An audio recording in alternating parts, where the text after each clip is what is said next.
better. And Mizorowski is off to a special start here today. And down he goes. And Mizorowski has a franchise record of strikeouts to start a game. 7 consecutive Ks. And another strikeout. 11 Ks. He strikes out the side for the 3rd time. The Miz is doing some things today. Wow. The wow factor is real with Jacob Mizorowski. Those images from the last time he was on this mound at American Family Field. He went 5 innings against the Rockies, struck out 12, gave up just the 1 run. And in his last 8 home starts, it is a sub-1 ERA, 84 strikeouts, averaging better than 10 Ks per game in his last 8 starts. Brewers TV this afternoon is presented by Potawatomi Sportsbook. And a packed house on hand to see Jacob Mizorowski every time he pitches. The ballpark is filling up. He is one of those players that folks are coming out to see, no matter whether he's home or on the road. Potawatomi Sportsbook batting order for Derek Shelton and the Twins. Trevor Larnach in the leadoff spot for the first time. The red-hot Royce Lewis, and then Josh Bell. Cody Clemens, Brooks Lee, Luke Keyshaw in the middle with Victor Caratini, Alan Roden, another Wisconsin native, and Ryan Kreidler rounding out the starting lineup. And the numbers for the Miz jump off the page. His 22nd start of the year upcoming here, partner. Yeah, he took a loss his last time out. That was against the Angels. It was 3-0. In 7 innings, 2 hits, 2 runs, 10 punch outs. He's had 10 different games with 10 or more punch outs so far this year. First pitch presented by Aurora Healthcare, and Mizorowski fires one at 103 and a swing and a miss. That's how the day begins. Usually the first innings for Mizorowski are electric. The beginning and the end, when he knows he's close to the end of his outing, he cranks it back up. His cruising speed fastballs are 100, 101 though. So it's not like he's given a whole lot back to the opponent. This is going to be interesting, this matchup. The Minnesota Twins, they can hit fastballs as well as anybody, but we'll see what they're able to do with the Mizorowski heater. There's no fastball like it, and there's never been a starting pitcher with a fastball that is sustainable throughout a start like Jacob Mizorowski in the history of the game. Larnach gets sawed off. That's Andrew Vaughn making a start at third base. Only the 2nd of his major league career. The ball will find you. Yep, our landmark credit union defense. You got Vaughn, Hamilton, Terang, Bowers in the infield. Trio, Lockridge, Laura in the outfield. Lockridge gets to start out in center field, and Gary Sanchez behind home plate today. Andrew Vaughn at third and David Hamilton at short. So a new left side of the infield. The Brewers do have some news. Sophia's going to break down some of the transactions, but Cooper Pratt goes on the injured list. Hamstring injury. The Brewers acquired Ji-Hwan Bae. They signed him. And Joey Ortiz on the active roster, but Brewers would prefer to stay away from him today. Left the game yesterday in the 4th inning. So there's Ji-Hwan Bae looking good in the Brewer uniform. Released by the Mets, picked him up by the Brewers. Native of South Korea, one of the few players the Brewers have had from South Korea, just the 3rd. There's a swing and a miss. Royce Lewis, one of the hottest hitters going in the big league, strikes out, and Miz has his first K. Well, let's check out our Miller time game plan. We mentioned it already that this Minnesota Twins ball club, they can hammer fastballs, but can they hammer Mizorowski's fastball? It's a fastball like no other. We will see. Something's got to give here today, and I would imagine Mizorowski's up to the choice, up to the chance. Here's Josh Bell, switch hitting designated hitter. Takes a strike. Wow, that is a generous call. Bell's going to challenge this one. Chad Whitson is the home plate umpire today. That was not close, really. Pitches the ball. Minnesota retains their challenge. ABS powered by T-Mobile. And instead of 0-1, it'll be a ball and no strikes on Josh Bell.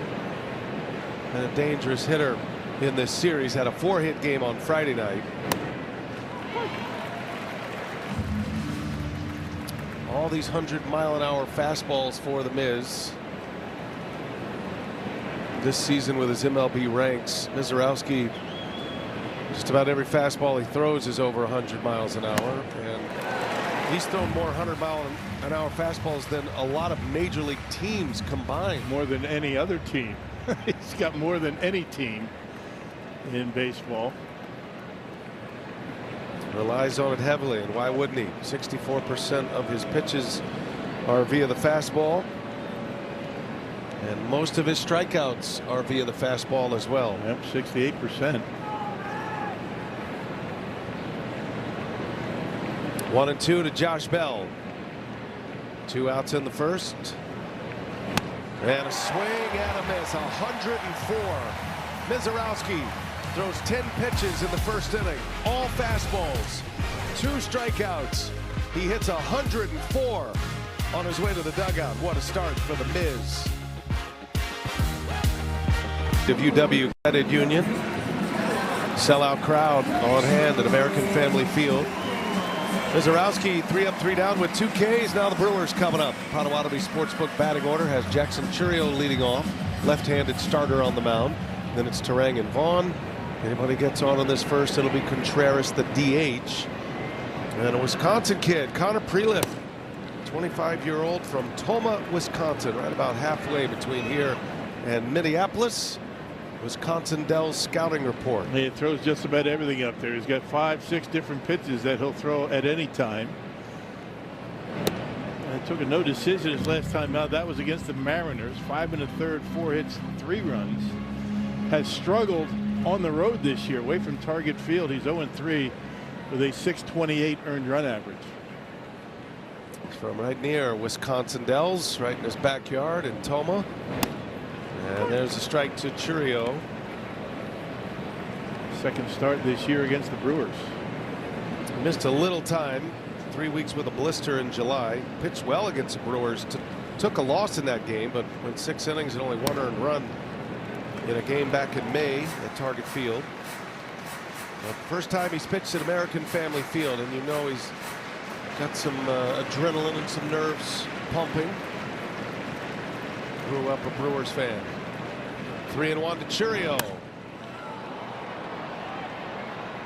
Imagine a number of folks from Toma are here today. About 2.5-hour drive from American Family Field, directly west. Good place to stop off on your way to Minneapolis. Churio, right center. Hit well. It is up and gone. Jackson Churio, another leadoff home run. His last 3 homers, all on this homestand, have been leadoff homers. Well, first inning homers. And second one in this series. You talk about a quick bat, waits back, trusts his hand, drives that ball out of here to right center.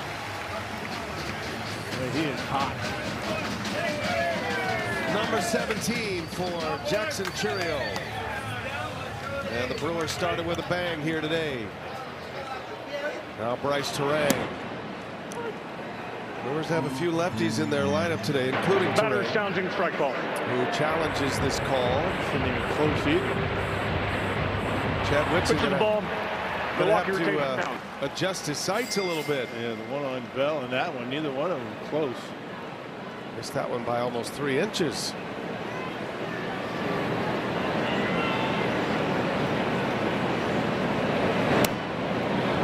Turang with a swing. 1 ball, 1 strike. Turang had a crucial hit in last night's game. It tied the game. 2 hits last night, including a double. And a 2 RBI single, though. And I would say, as far as important moments on this homestand, that was one of them. Yeah, bases loaded, 2 outs, got the base hit to score a couple. Brewers looked a little down and out in yesterday's game after losing the opener 8-6 on Friday. There's a little tapper that is going to bounce foul. A couple of big 2-out hits last night for the Brewers. They were able to snatch him back. Turang with a 2-out, 2 RBI single. And then Andrew Vaughn had the 2-out go-ahead RBI single in the 8th inning. Brewers won their 73rd game of the year, 73-44. Best record in baseball. They continue at the top in the major leagues with the Braves and the Dodgers right behind him as Terang strikes out. And there is out number one. Wisconsin Lottery home run count now at 17 for Chourio. And check it out. Pitch up and away, goes right with it. Number 17 for Chourio. Nice quick bat. We're going to drive it on out here. Had that backspin, just kept going.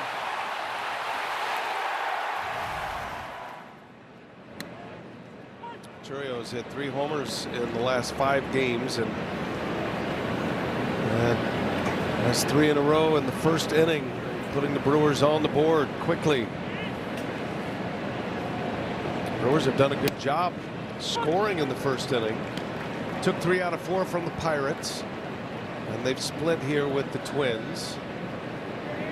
So they've secured a winning homestand. They'd like to get a little greedy today, make it a 5-2 homestand. Yeah, rough road trip coming up for the crew. San Diego and the Dodgers. Brewers win yesterday. Cubs lose. Braves also lost yesterday, so the Brewers are 3 games clear for the best record. Braves and Dodgers are tied. 70-47 is the records for the Braves and the Dodgers. Brewers 73-44. Brewers with a 5.5 game lead over the Cubs. Brewers have 7 games left with the Cubs, including 4 at Wrigley. It was the overall best records in baseball, with the Rays coming in a half game better, and the best record in the AL.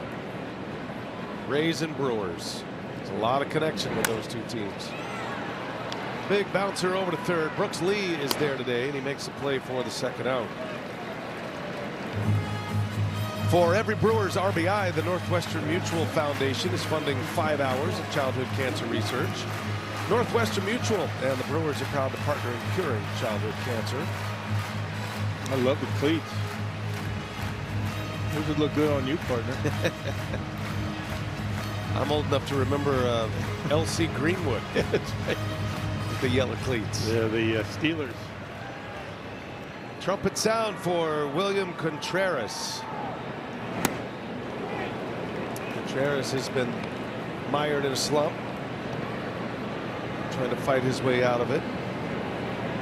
This is the part of the season for catchers, though, especially guys like Contreras who want to play every day. When he's not catching, he's in there as the DH.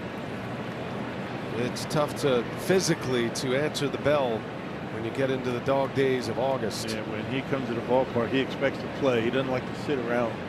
He is the DH today with Sanchez starting. Contreras had a big hit last night, though, a little flare to center that started the rally in the 8th.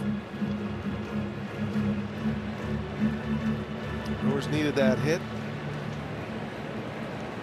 Maximized their lineup yesterday, and their full bench had some injuries yesterday. Ortiz left the game. Hamilton played half a game. Brandon Lockridge, who gets to start today, pinch ran and a stolen base and then scored a run that put the Brewers ahead. Swing and a miss, and a couple of strikeouts after a home run for Connor Prelip. But Jackson Chourio doing Jackson Chourio things here in the first inning. Another homer. 17 bombs with a 22-year-old superstar. It's 1-0 Brewers. Whatever you say. Jacob Mizorowski back on the mound as we go to the second. Jackson Chourio with a home run, giving the sellout crowd what they want early here. Brewer stars delivering. Chourio with his 4th homer in the last 6 games on this homestand. And Mizorowski is pouring nothing but fastballs in right now.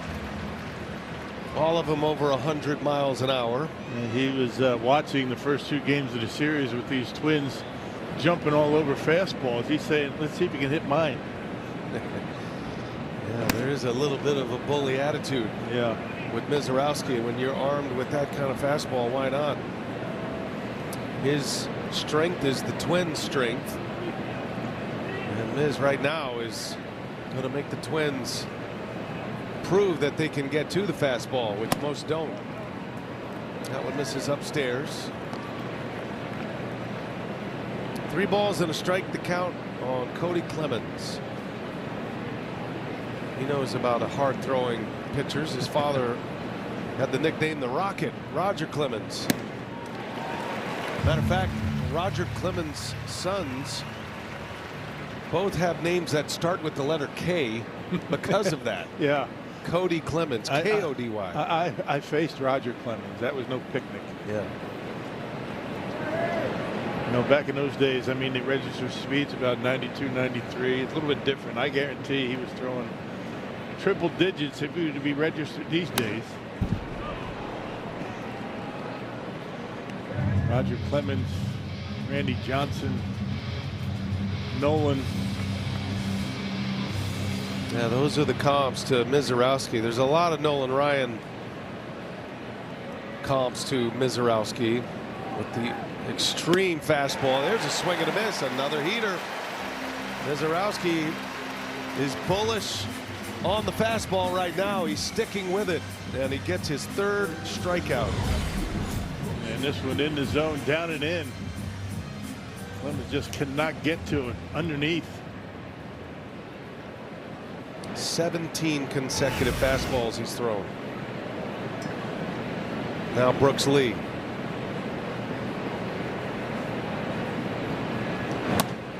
And another one. It's not just the velocity, it's the release point. It's lower than most. I mean, the extension that he gets. I mean, his stride, he's so close to home plate when he gets rid of it. 0-2 the count. All of that together is why you just can't hit it. Or why it makes it so difficult to get a piece of it, especially when it's up in the zone. 4 up, 4 down, 3 consecutive Ks. He's got Lee 0-2, and Lee chops it foul. 20 straight fastballs. The one mark I remember with the same pitch in consecutive pitches would be Lance McCullers, who threw 24 consecutive curveballs in a playoff game, by the way. Is just sticking with the heater. Just daring him to hit it if he can.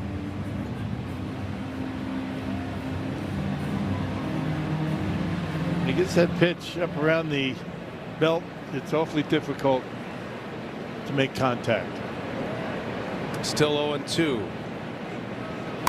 And Lee, there's the first off-speed pitch. That was a curveball. Amazing. Brooks Lee able to foul that pitch off. Yeah, how do you look for that, right? Just looking for the baseball, trying to put it in play. So after 21 consecutive fastballs, Mizorowski shows him something else. And it comes right back to the heater and hits Mizorowski in the foot. And Lee's going to be safe. That'll be an infield hit. Hopefully he's okay. He's waving off the training staff. Tough way to give up your first hit. The Brewers most likely had an out if that clears Mizorowski. Had 2 infielders both converging behind him. Clemens able to get pretty good wood on this because the ball was down around the knees. Much easier to get your bat on a ball that's down when it's at that velocity than it is up in the zone. All right, Miz says I'm good. Shoes off the athletic trainers. And the Twins have a base runner with 1 out for Luke Keyshaw. Keyshaw shows bunt and bunts it foul. Can you imagine scoring around on that? Put yourself in a vulnerable position. Right. I mean, you try to put it on the ground. I mean, chances are you're going to pop it up somewhere.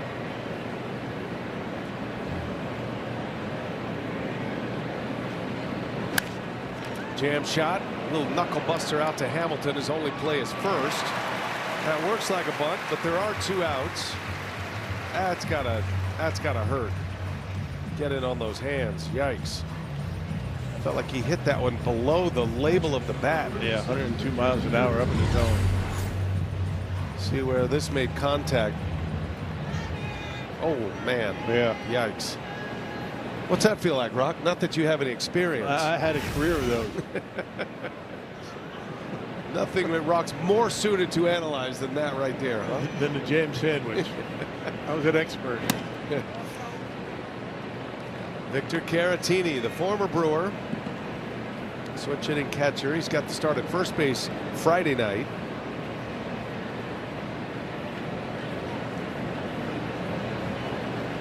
Twins with a runner at second base.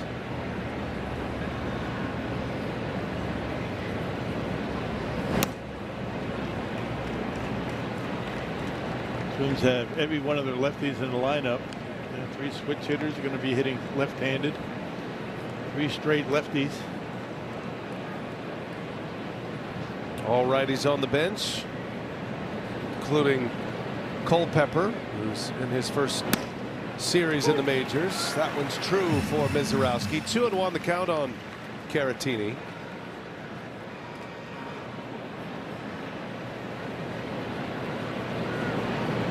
Two outs in the second. Twins with a runner in scoring position. 2 balls and a strike.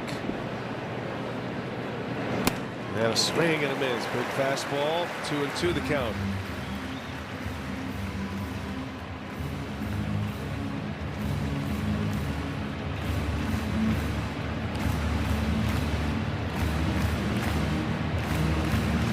Mizorowski giving up 2 runs on a 2-run homer in Anaheim in his last start against the Angels. Brewers could not score. They got shut out last Sunday. Oof, close pitch. Sanchez challenges. The catcher challenging the ball call. And I think this may go for a K. That was close. It'll be a ring up. Oh, let's head to the dugout. This is a strike. I'll walk in the count. Strikeout for Mizorowski. A little ABS drama. 4 Ks for the Miz in his first 2 innings. He's put up 2 zeros and the Brewers lead 1-0. Series finale between the Brewers and the Twins here. Jackson Chourio hit a lead-off home run. Our Freighter and Medical College of Wisconsin injury report. Different looking side of the infield for the Brewers here today as their shortstop Cooper Pratt lands on the injured list with a strained right hamstring. Pat Murphy shared with us before the game. That was something that Pratt felt in last night's game. Had an MRI this morning, and that's what revealed the hamstring strain for him. He's been so steady over there at shortstop, 44 games, producing offensively as well with the .272 average. Now, Joey Ortiz is also out of the lineup, guys. He had that neck stiffness yesterday. Feels okay. He's hoping he can be day-to-day. Said he felt it kind of more in his trap area of the shoulder, so he's hoping he can get through it without an IL stint. Again, not in the lineup today. And then they have added Ji-Hwan Bae to the roster, 27-year-old infielder. Picked him up from the Mets. He was performing well in AAA Syracuse. Debuted back in 2022 and spent 4 seasons with the Pittsburgh Pirates. So a lot of roster moves here this morning for that Brewers defense. Yeah, that was not your leisurely Sunday, Sophia, right? You show up and you got a lot of maintenance to do in the roster. Not the day of rest, is it today? Yeah.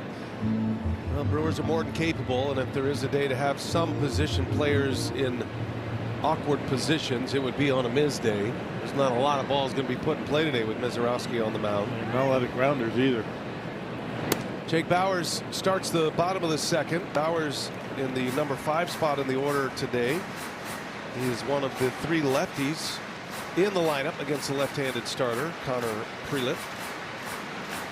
This would normally be a Joey Ortiz day in the lineup with a lefty on the mound, so I'm sure he's disappointed. While not on the IL, disappointed he can't go today. And you never know, how those things pop up. I mean, we really didn't see anything that was of any consequence where you thought maybe that injury would have occurred, but you got to nip those things in the bud, because if you don't, they're going to last for a long time. Full count to Bauers. And did he go? He did not, and it's ball 4. Bauers good at bat against the lefty. Ball 4 presented by Felco. Lead man on for the Brewers in the second.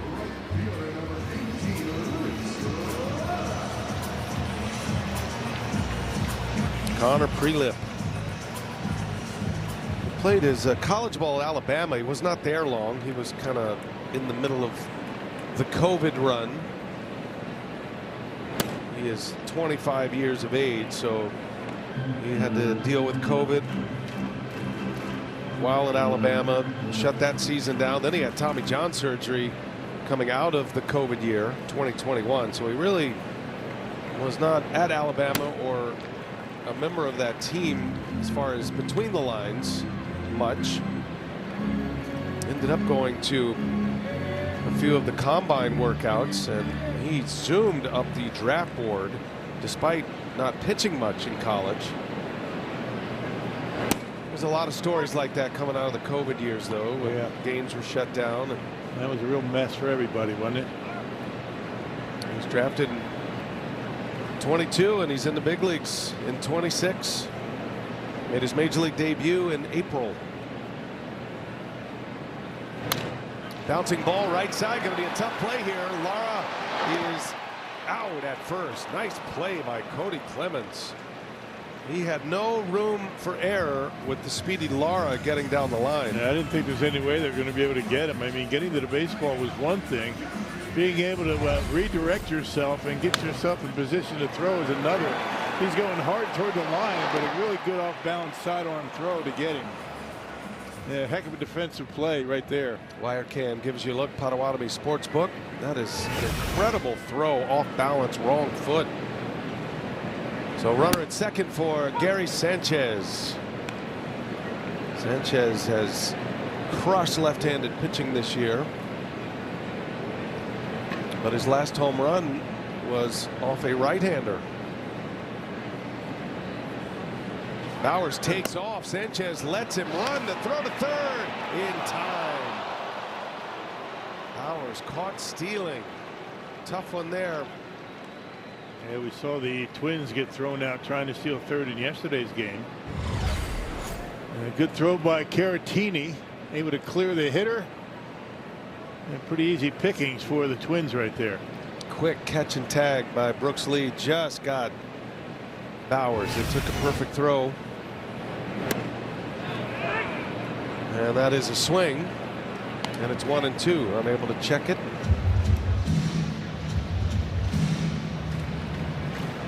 Brewers were running wild on Jeffers, but Caratini throws the ball well, and he's quick. He's going to have a better effect on the running game. And a swing and a miss, and Prelip, after a leadoff walk, picks up his third strikeout, faces the minimum. Hanging out in the concourse, courtesy of UW Credit Union, most functional ballpark in America, and we've found it in its glory today with all the rain outside. Big storms blowing through here. Wide concourses, great food, and everybody's dry inside American Family Field. Miz is a strikeout away from 200 this year, sitting on 199 Ks. His first 6 outs have been via the K. Mostly fastballs today from Mizorowski. And he starts Alan Roden with a fastball. Misses, actually called a strike, I beg your pardon. Chad Woodson has a high strike zone tonight. He's missing on these.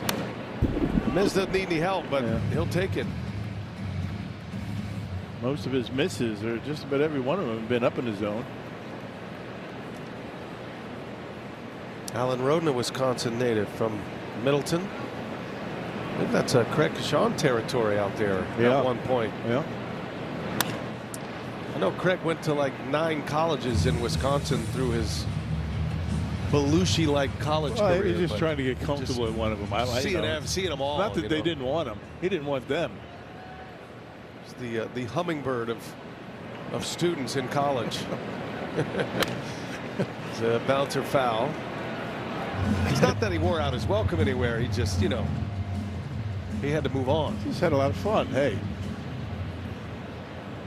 Madison area, Sophia territory, and Craig Kashan. Twins with a couple of cheesers in their lineup today with Connor Prelip and Alan Roden. Roden got a pinch hit appearance last night. He saw one pitch. And a little half swing. He goes upstairs with a fastball. Mizorowski with his 5th K. Number 200 on the year.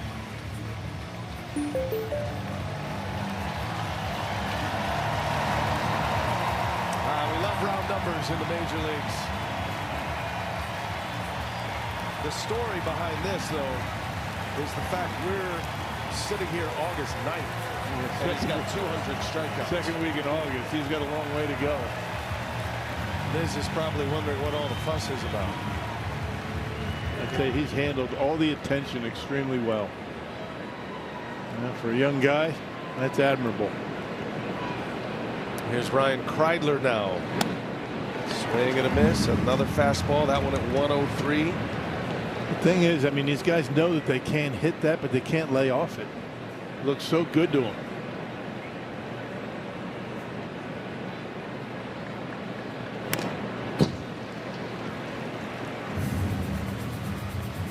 So that's what we're talking about. Fewest starts to 200 in Brewers franchise history.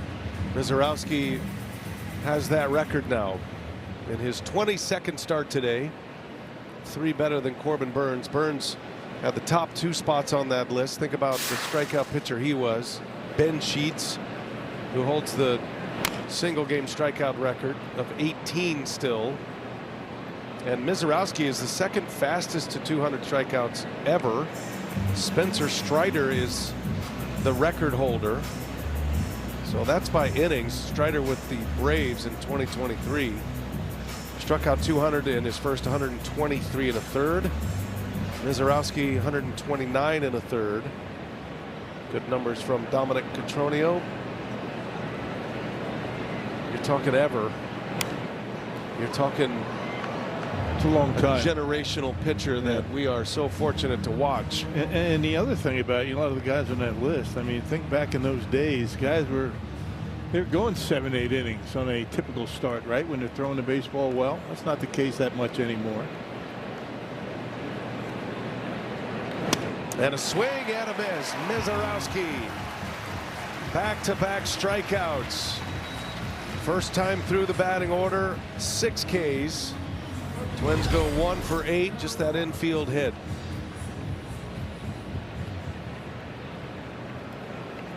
Here it is, hit it if you can.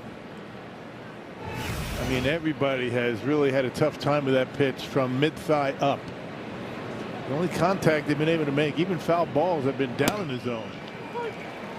Twins go 1 for 9 first time through. Retired 8 of the first 9 Twins batters with 6 Ks, and now getting ahead of Trevor Larnach. Larnach makes contact, pops it up. A roof scraper. And Andrew Vaughn puts it away. 3 up and 3 down for the Miz. 6 Ks in his first 3 innings.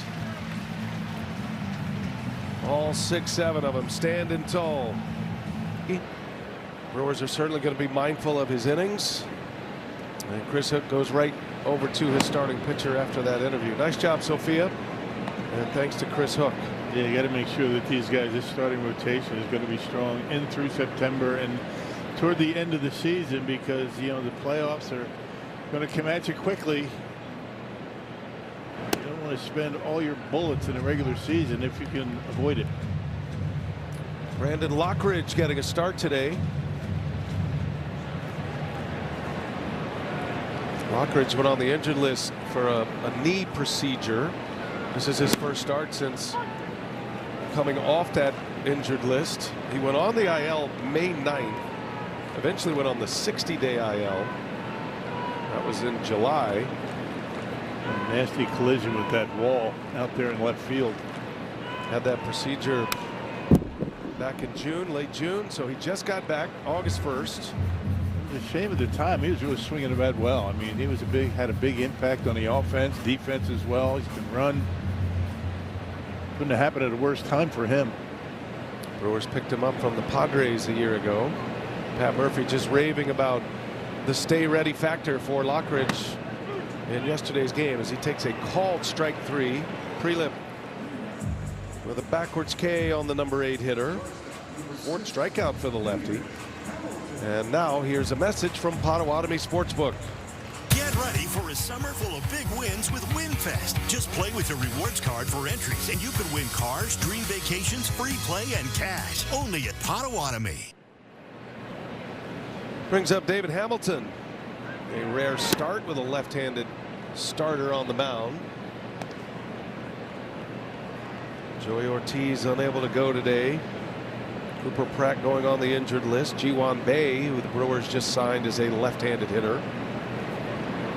Hamilton more than capable. I see him trying to drop a bunt or two down today. Get that great speed on base.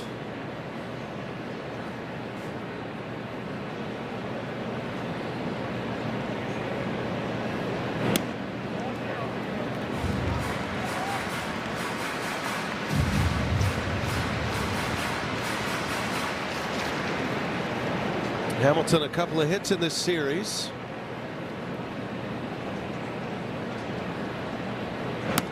And he takes a strike. 3-1.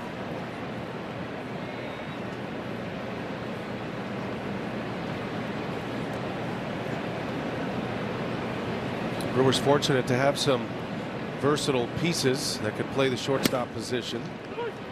You think you have 3 guys that can play short. You actually have 4 if you include Terang in an ultimate emergency. Terang would be a great short. He'd be the best shortstop the Brewers had. But now you're down to just essentially 2 guys. You just never know when that injury bug bites. The Brewers for many years have drafted and acquired center field types and shortstop types who have maybe moved elsewhere but can still play the position. Yeah, so pretty much what you see right now today in the lineup is what you get. There's going to be a whole lot of moving around. Hamilton hanging tough against a lefty. This would be a boost down at the bottom of the order. These long at bats are a small victory on their own. But if Hamilton can reach from the number 9 position with Chourio hitting behind him in that leadoff spot, that sets you up for success. There's a chopper that is foul.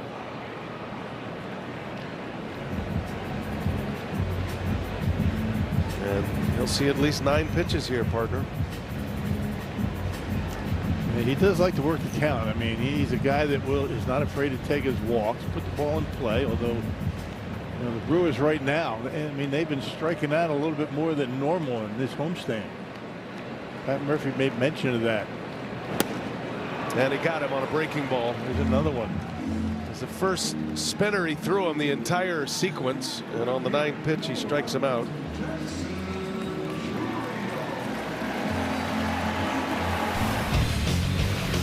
Toyota drive of the game. Jackson Chourio, his 4th regular season leadoff homer, and Rock his 3rd this year. Yeah, there's not a lot of movement before he starts that bat toward the baseball. It's an incredible bat speed at the point of contact, and drove that when that back spin, able to carry out of here to right center.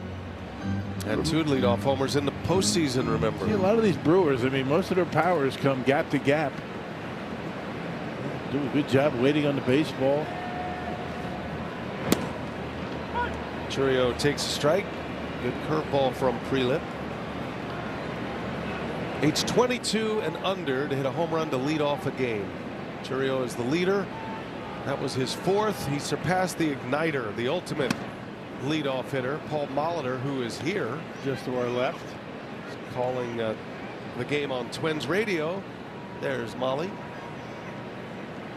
We talk about a guy that had a quick bat. No movement whatsoever with the body until that bat starts toward the baseball. It's kind of what we saw from Chourio on that home run. His triggering mechanism was the front knee. It kind of went toward home plate a little bit. That was his only triggering mechanism. Hands did not move a muscle. Quick twitch. Always great to spend some time with Molitor, as Prelip is dialed in right now. Strikes out the side. He's got 4 consecutive Ks. Brewers lead 1-0. We head to the 4th. Miz back on the mound. Jacob Mizorowski off to a fantastic start. Gave up an infield hit in the 2nd. That's been it. Has 6 strikeouts through the first 3 innings. Facing Royce Lewis. And Lewis on the first pitch pops it foul. That one is going to end up on the other side of the net. Strike 1 to Lewis. Longest active hitting streak in the majors, Royce Lewis, 13 in a row. He's got a 19 consecutive game on base streak going. He's had 4 hits in a series. Drove in a couple of runs yesterday with a double. Put the Twins up 3-1 early in yesterday's game.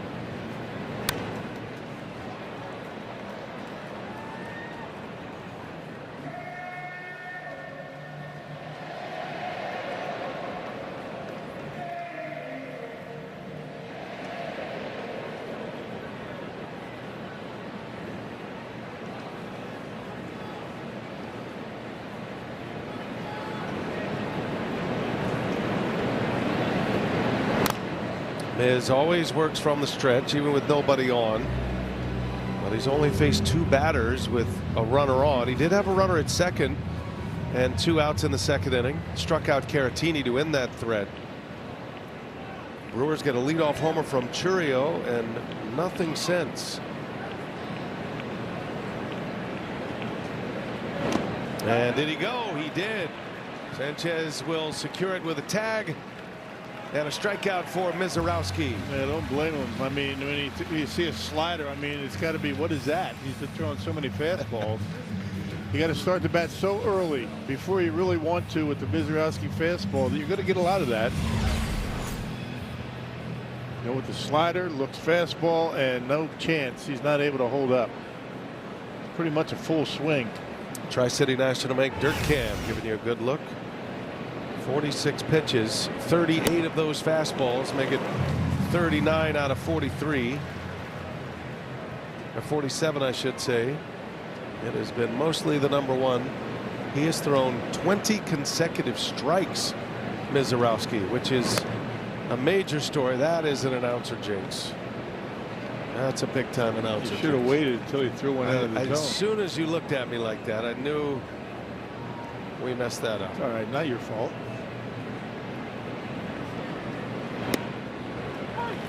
Slider, curveball rather. So he threw 20 consecutive strikes and then a ball, and now he's back throwing strikes again. 1-2 on Josh Bell. But the fact that Mizorowski's command has changed so drastically from his rookie year last year to this year with the velocity increase. It's not just the fastball that he's been able to throw for strikes. It's everything else. Oh, nice pick over there by the ball dude. That's how you do it. Even the Brewers ball dudes are elite defensively. No reaction. I mean, he acts like he's done it before. Of course. Right? No big deal. Just snagged that hot shot. Bell gets sawed off. Andrew Vaughn with a foul pop makes a catch. 2 outs.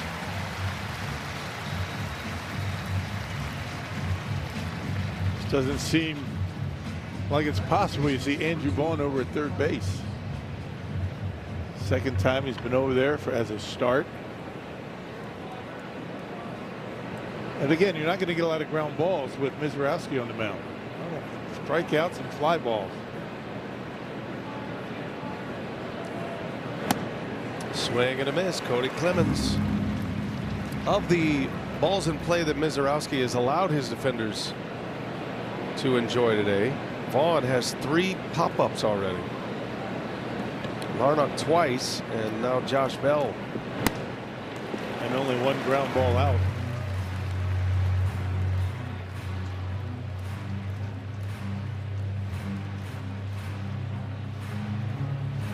The legend of Satchel Paige, who brought in all of his infielders and outfielders one day pitching in a game. Didn't need them.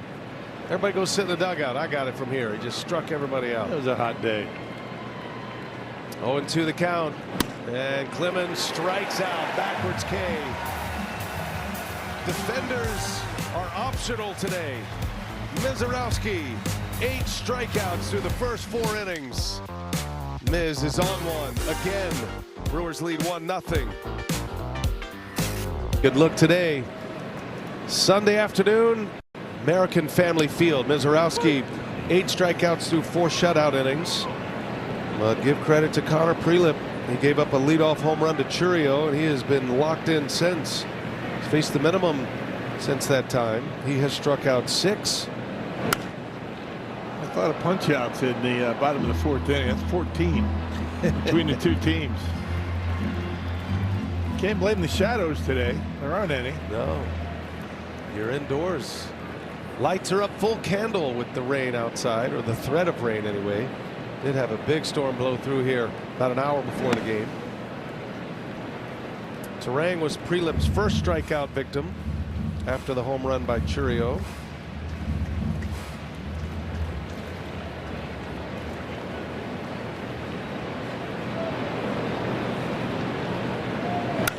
That ball's hit hard through for a base hit. Bryce Turang, lefty on lefty, slaps a single to the opposite field. He did a nice job waiting back. I mean, that's his game. Opposite field, center field, around to the left field. And let the ball travel, lefty versus lefty, and he hits it hard, gets on top of it. Good follow through. You could see where Kreidler was playing up the middle. Brings up Andrew Vaughn. Vaughn's been great against lefties. And a bit of a soft platoon with Bowers, but the way Bowers has swung the bat this year, he's played a lot of right field as well. You knew Vaughn was going to be in there today with a lefty. He's had some good moments on this homestand against the power right-handed pitchers. Bowers was down for 3 days. Vaughn had a 2 RBI single against Paul Skeens of the Pirates. Yeah, when you're swinging the bat well, when you're feeling good at the plate, it doesn't matter if it's right or left. When you're going to get a good swing, you're going to see the baseball well. Vaughn and Sanchez have done a great job against lefties this year. 377 against lefties, Vaughn. And down he goes. A strikeout, number 7. That is a nasty breaking ball from Prelip. That was the slider that time. Well, today's Tavern, the game winner, BA. I mean, this is early for a tavern. Rally Tavern. The Break Room Sports Bar and Grill in Toma, of all places. I would imagine that that's no coincidence today. If they call the Brewers by 10 o'clock tomorrow, they get 40 tickets to a Friday night game in the Miller Lite Beer Pen. It's offered courtesy of the Tavern League of Wisconsin and Miller Lite. You think Connor Prelip has been there? I'm sure he knows it. Bigger question is, when you chose that tavern today, did you know Prelip was going to be on the mound? Why do you tell people that I picked these? I mean, they believe that, you know. I know, it's the best part. How come you don't pick me? I hear that all the time. We should put a graphic up with Rock's cell phone real quick. Yeah. 0-2 the count on Contreras. Not many people in town that don't have my phone number. Most of them are spam calls. I'm still waiting for it 20 years later. Yeah. One of these days. Rock just says email me. Just send me an email. I'll get back to you at some point. Helpdesk@brewers.com. It'll make its way to Bill Schroeder. Busy man, you know. I mean, I've got things to do. A man about town is what Bill Schroeder is. Moving around, shaking hands, kissing babies. Yep. Turang takes off, pitches up and away, throw to second in time, and Caratini has cut down 2 would-be base stealers. That is a really good throw by Victor. Brewers want to have a look, and no challenge. Turang is out. 2 eliminated off the base paths. Bowers and now Turang. Good quick release, throw right on the money, and able to get Turang just barely at second base. Foot first slide. And the 2-2 now. Contreras takes a ball. The running game is a big part of the Brewers' overall game, as it is with the Twins. It's been more of a challenge with a left-handed pitcher out there in the mound. Can't get as good a jump or good a lead break. Little soft liner right to Clemens, and the inning is over. We got a pitcher's duel going here. The Wisconsinite Connor Prelip pitching well. Jacob Mizorowski, the Brewers ace, on the mound. You get a free scoop of fresh frozen custard. Strike out in the third. Just go to culvers.com/Brewers. You can sign into delicious rewards. Redeem your free scoop. You can redeem that scoop through tomorrow at participating Wisconsin Culver's locations. So that might be a Culver's night in the Schroeder household. Yeah, I think so. It's a good night. Yeah. Sunday night. Brewers will hit the road. San Diego and LA. Padres Dodgers in a 7-game road trip coming up. Gonna be a tester. Brooks Lee starts it in the 5th. 1-0 Brewers on a Jackson Chourio leadoff homer. And there has not been a lot of activity on the base pad since. Mizorowski and Prelip doing it in much different ways. That ball is deep into right center, and that is way gone. Brooks Lee turned around that one. He got a fastball up in the zone. He was ready for it. And this game is tied at 1. 99 miles an hour. Well, the home run ball came back to bite Miz in his last start against the Angels. So Brooks Lee able to center on one and tie it up. His 17th homer of the year. His 12th allowed by Mizorowski. That's a nice swing, nice and easy. Let Mizorowski supply the power. Knocked it out of here. Leadoff home run in the 5th. Keyshaw up there hacking, chases one at his eyes. Twins a very good offensive team. They made some acquisitions at the trade deadline to bolster their bullpen. And they've got a chance to play their way into a postseason this year. They're a game and a half out of the wild card. They are 3 back in the division in the AL Central. Chicago White Sox lead the Central Division. Keyshaw gets jammed, a fly ball to Lara. And the first out of the 5th. Bullpen for the Twins in this series has been good. Brewers got to Jeff Hoffman last night, breaking a 3-3 tie in the 8th. Pitch count's in good shape for the Miz. That 20-pitch second inning, he gave up an infield hit in that inning. Did have a couple of strikeouts. Brooks Lee with both hits, infield hit and a homer.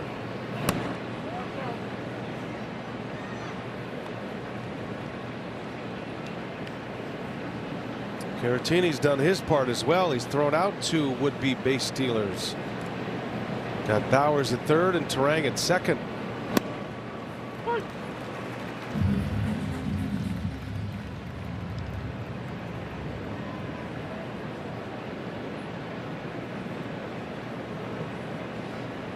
Miz struck out Caratini looking in the 2nd inning.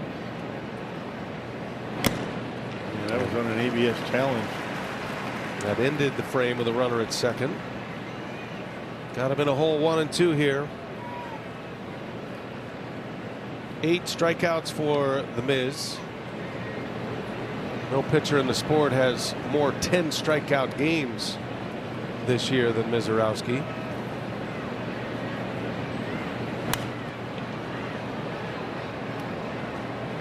Nearly half of his starts he has struck out double digits. Yeah, 10 of them.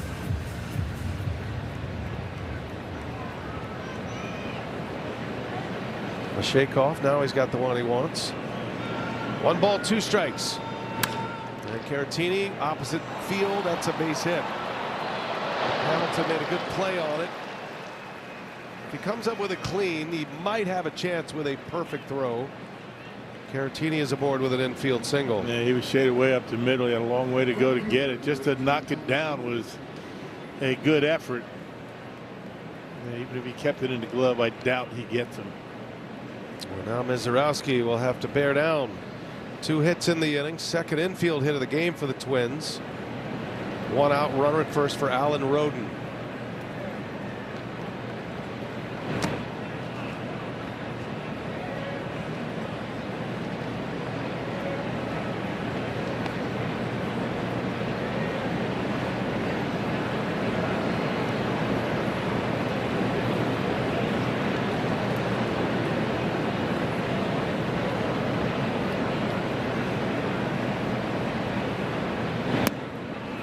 tracks a curveball low for a ball.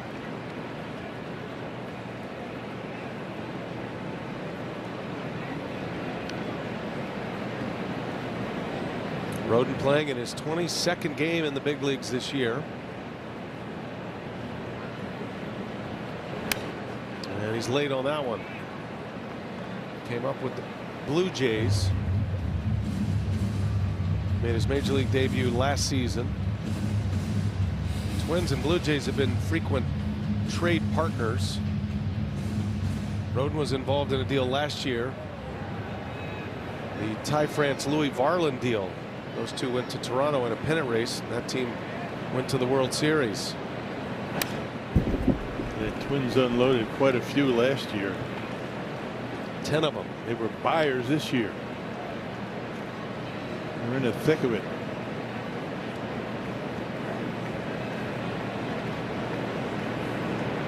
Derek Shelton, longtime Pirates manager, was a coach in the Twins system. 2-2. Almost hit him. Another breaking ball there, a cutter actually. And it's 3-2. First little wobble of the game here for Mizorowski. Got the number 9 hitter Ryan Kreidler due next. This is the man he wants. 3-2. Runner at first. And a slow tapper. Vaughn makes a nice play. Runner advances to second. 2 outs in the inning. How about we hear a word from Wisconsin Dells? How to bring generations together. Start by splashing together. Put this thing, those things, and that thing together. Call it a get together. Wisconsin Dells. Come together. So Caratini to second base. It is Kreidler, the shortstop, who will bat with 2 outs.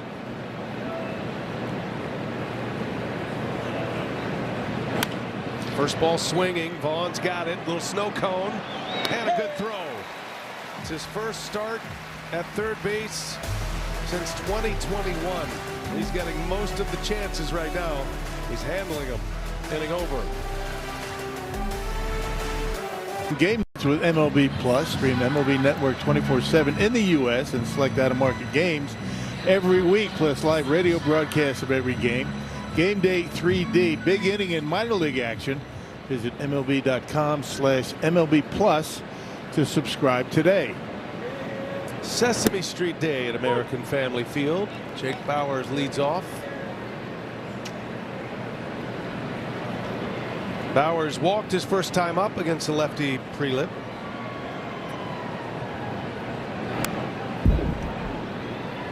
On the scoreboard today, Jake Bauers is known as Big Bauer.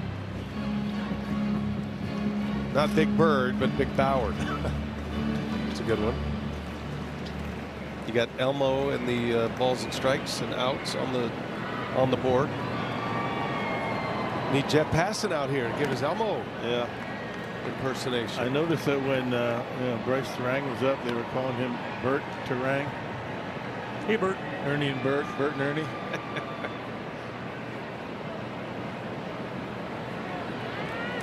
Jeff Levering locked in. Fly ball left field. Hit pretty well. And she gone. Jake Bauers goes deep. His 21st. And the Brewers snatch the lead right back. Yeah, lefty versus lefty. 96-mile-an-hour sinker. Drives it to the opposite field. That was a mistake by Prelip on a 1-2 pitch. Well, he barreled that one up nicely. Brewers with 2 solo home runs today. Team that is dead last in the majors in homers. They score their runs in many other ways, with Bauers having a career year. Number 21. 2-1 Brewers. Now Lara still looking for his first Brewers big league homer. That's why you keep him in the lineup every day. Lefty, righty, doesn't matter, because he can do that for you. He can provide that power, that punch in the lineup.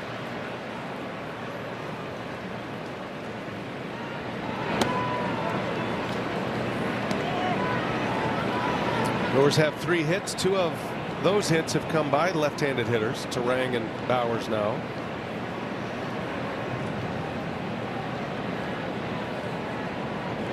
Lara right back to the box. Prelip makes a play for out number 1. Bowers' 4th home run against a left-handed pitcher this year. Nice and quiet fastball, middle away, goes right with it, and with his big power,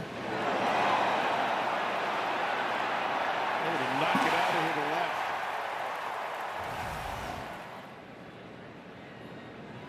left. 2-1 Brewers. Here is Gary Sanchez. He sends one in the gap left center. That's going to go to the fence. Sanchez lumbering his way to second base. Hurry up, Gary. He's in there with a double. Yeah, picked on the first pitch.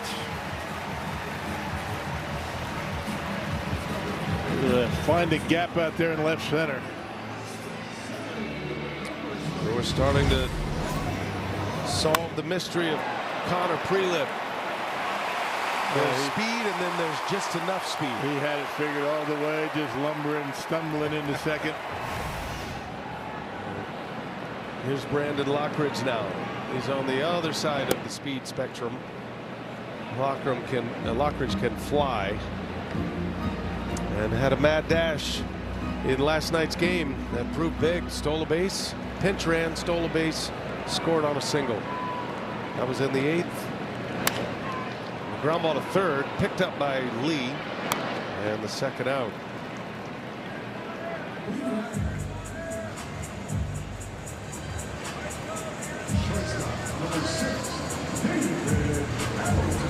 So David Hamilton trying to get into the scorebook with the other left-handers.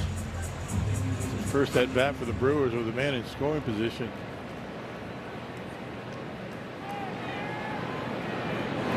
Shows bunt, always a threat to bunt.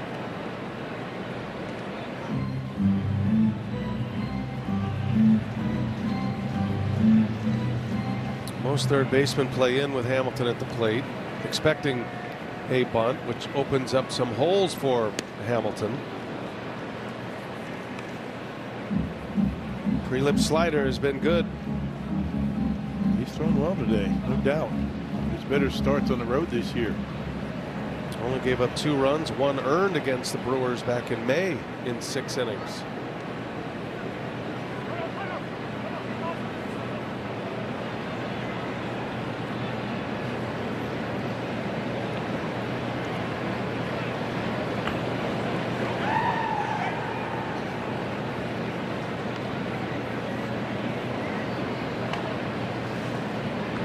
Hamilton rips one in the gap right center. Sanchez scores easily. David Hamilton with an RBI double. Up a hanging slider. And he hammered that. Lefty versus lefty, got one to pull, and he was able to find the gap. Gary Sanchez scores easily from second base. Look at his hanger. Didn't do anything. Outer half, he barrels it up. Makes it 3-1 Brewers. Another big 2-out base hit to score a run in this series from Milwaukee. Potawatomi Sportsbook wire cam. And David Hamilton with a hit off a left-handed pitcher. All the lefty hitters have delivered. It's a meeting at the mound. There's also a meeting around third base. David Hamilton with the athletic trainer Brad Epstein out. This is not good. The Brewers are already shorthanded. You got one infielder left. Hamilton kind of waved off Pat Murphy, who is on his way. He wants to hear it for himself. Hamilton ignores him. And Murphy said, I walked out of here for nothing. Yeah. Brooks Lee said to Murph, what are you doing out here? He doesn't need you. I'm sure Murph said something like, why don't you leave Miz alone? All right, so Hamilton looks like he's okay. Churio will bat. Lefty's having success. 3 hits and a walk for the left-handed hitters in the lineup against Prelip today.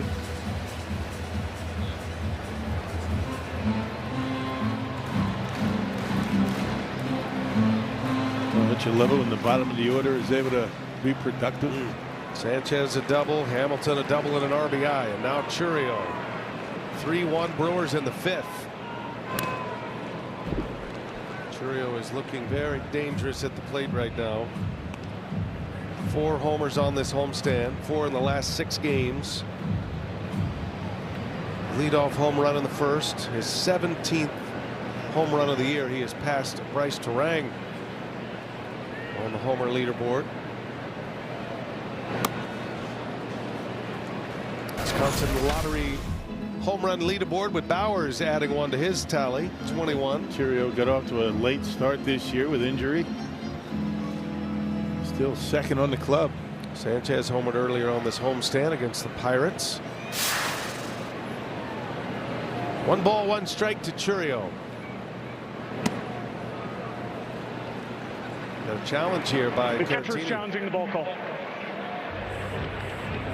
This is going to be close. Oh, Pitch was a ball, but wow. it has 1 challenge remaining.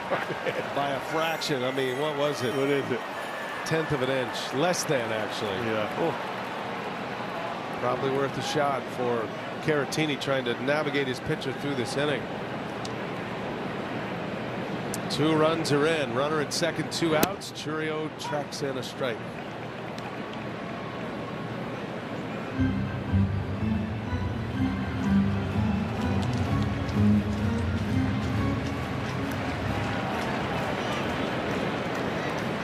Two and 2, and he misses.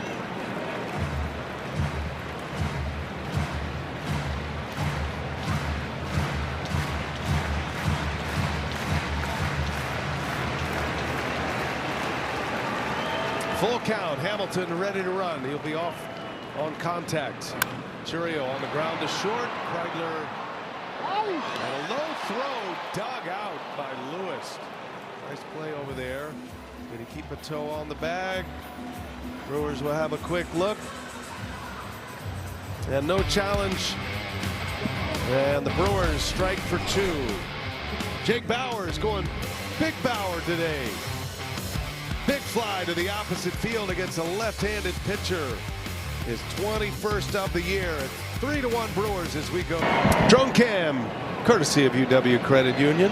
3-1 Brewers lead the Twins after 2 runs in support of the Miz in the bottom of the 5th.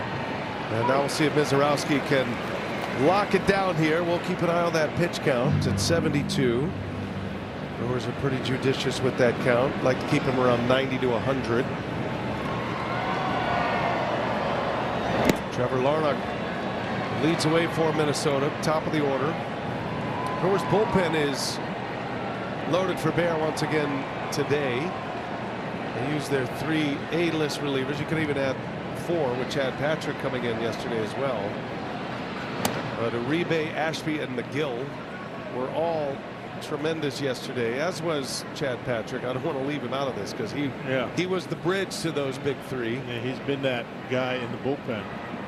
He notched a save earlier on this homestand against the Pirates on Thursday. Patrick. Larnach into left field routine for Chourio, out number 1 for Mizorowski. And McGill got a save yesterday. How many pitches did he throw? 4 pitches. That's it. Yeah, I get 3 outs. Pretty much nothing. And they're all ready and available if called upon. Royce Lewis 0 for 2, 2 strikeouts.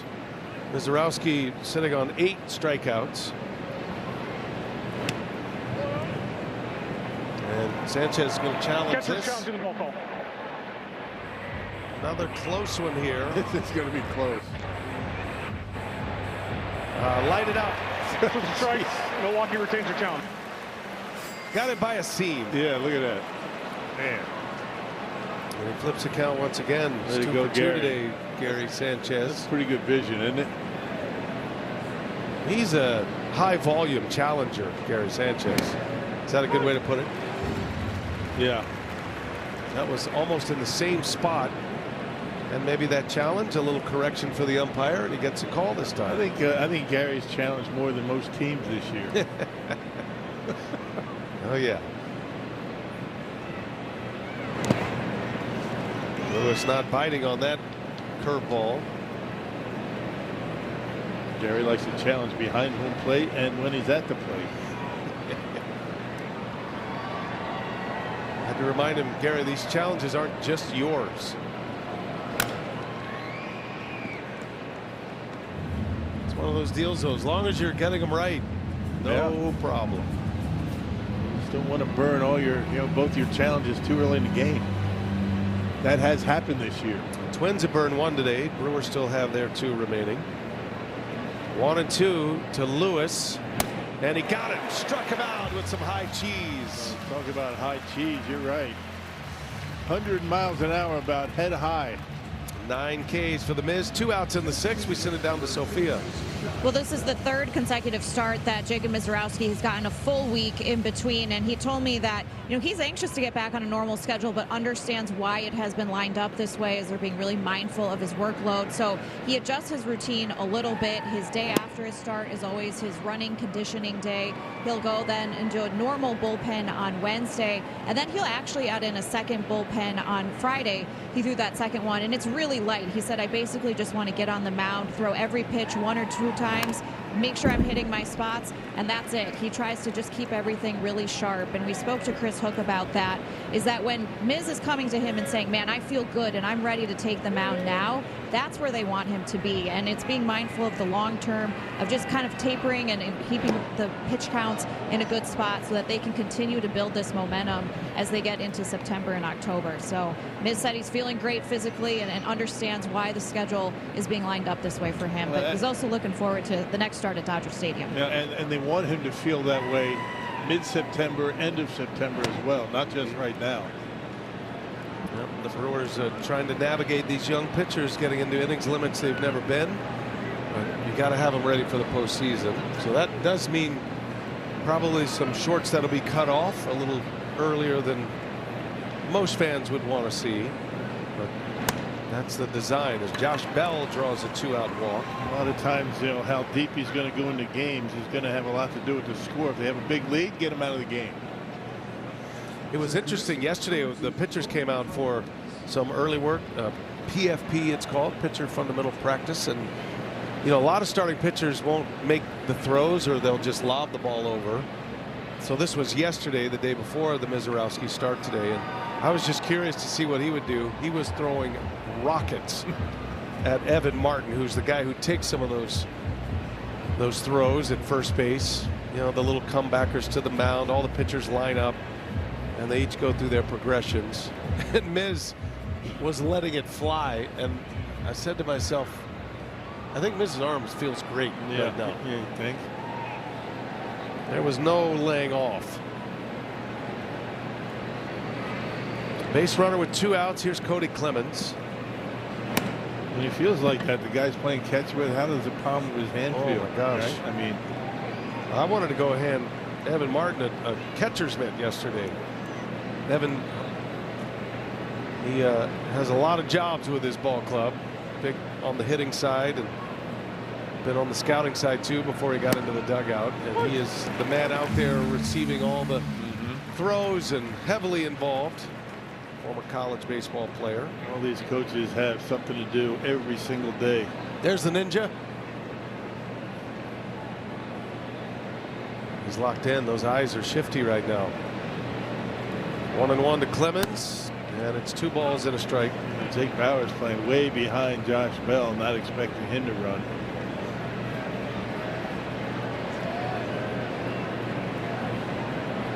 Twins started to have a little more success second time through with a couple of hits. Miz sitting on 9 strikeouts.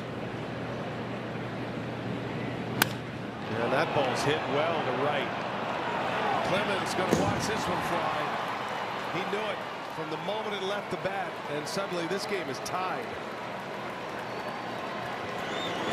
Another fastball at 99. And the Twins have tied this game at 3 with a 2-out, 2-run home run by Cody Clemens. Yeah, I mean, that ball down, that's why he was able to center on it like he did. Yeah, just above the knees, right down the middle of the plate. You get that pitch up maybe 3 or 4 inches, it's a different story. Well, Clemens with his 20th homer of the year. He's had a breakout season. Yeah, that one right down the middle, and right away, as soon as contact was made, they knew it was out. That 2-out walk coming back to bite Mizorowski as he snaps off a curveball, which is challenged.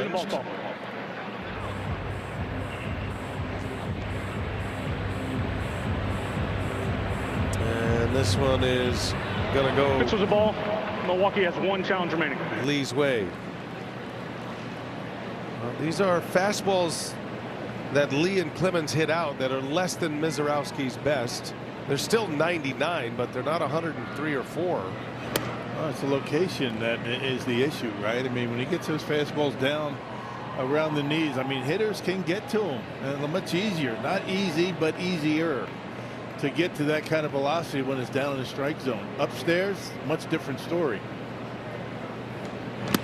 There's a strike to Lee. Lee's a switch hitter.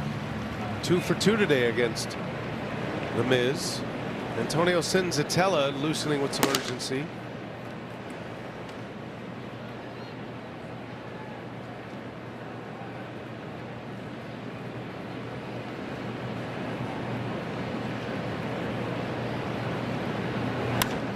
High fly ball to right. Back on it is Lara. Lara finding his way, and he leaps and makes the catch.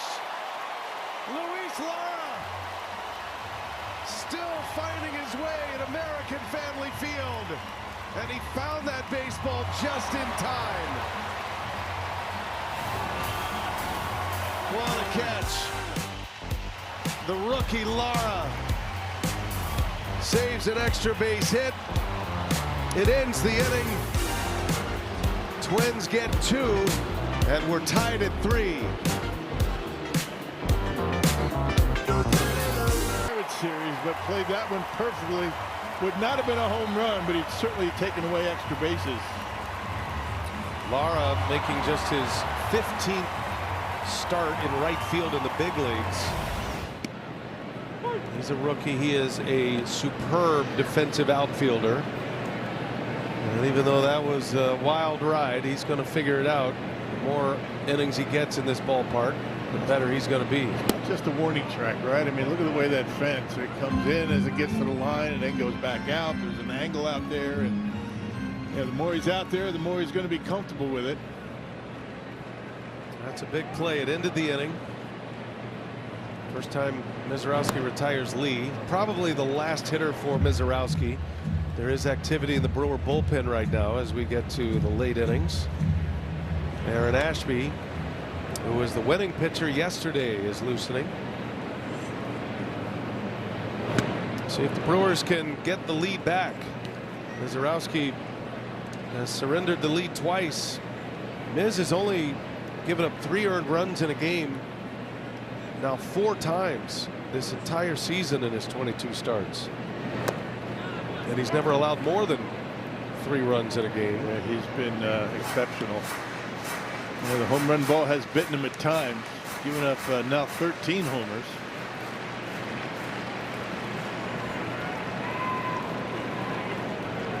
Terang with a single his last time up.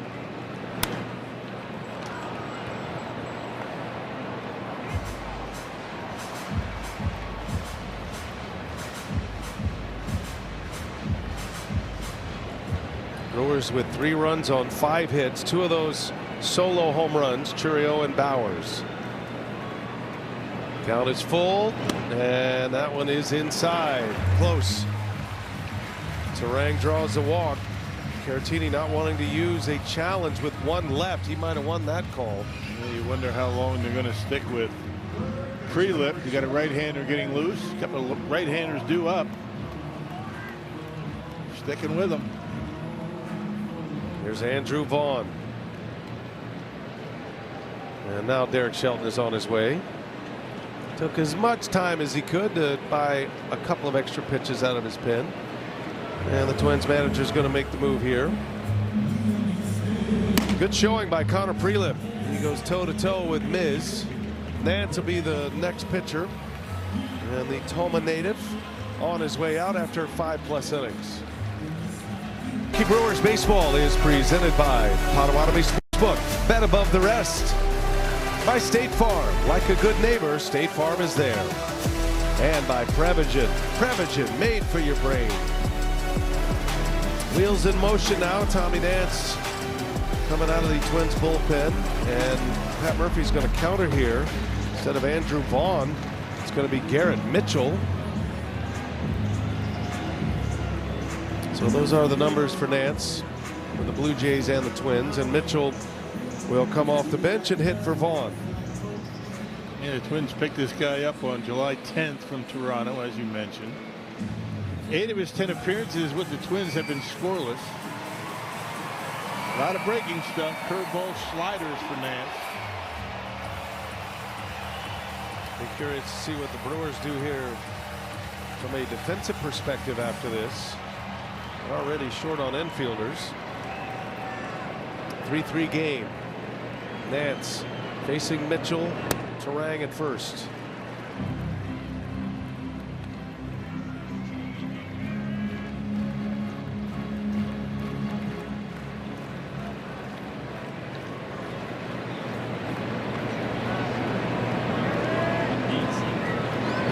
Mitchell fouls that one off.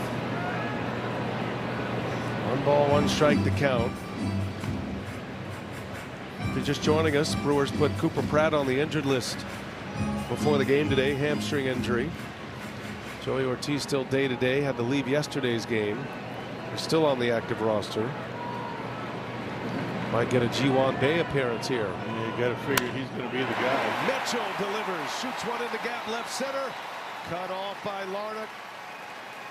And a pinch hit single for Garrett Mitchell makes it first and second. Nobody out. Yeah, fastball literally right down the middle, crosshairs down the middle, and Mitchell able to shoot it into left field.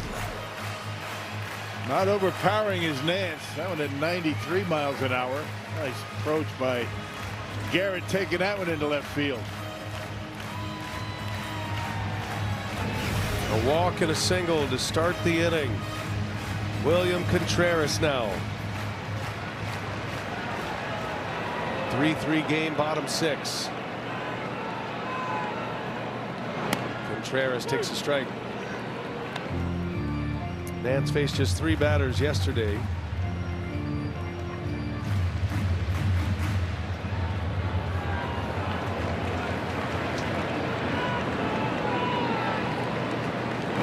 And a swing and a miss. He's got a good breaking ball and he uses it often. Yeah, 2 of them. Slider 40% of the time, curveball 31% of the time. So that's a lot of usage of off speed. Go ahead run at second base. Contreras chopper to third. Lee backs up on it. Now throws across the diamond. Good base running there by Terang. He didn't run into an out, and now it's second and third. Yeah, you don't be running into a tag. Might have turned into a double play if he didn't stop.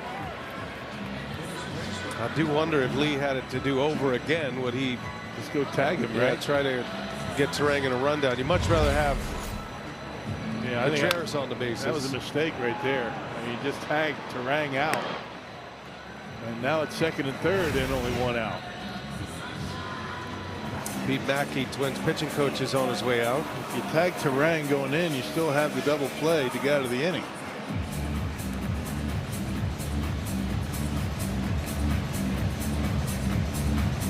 So meeting at the mound with Jake Bauers coming up.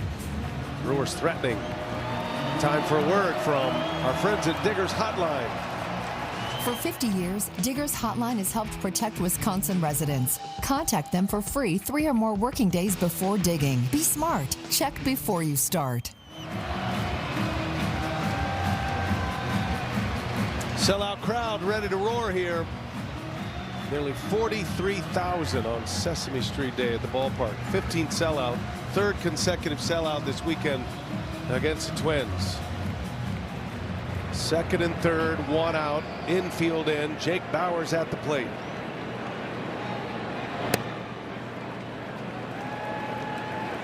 I wonder how aggressive Nance will be with Bauers up there.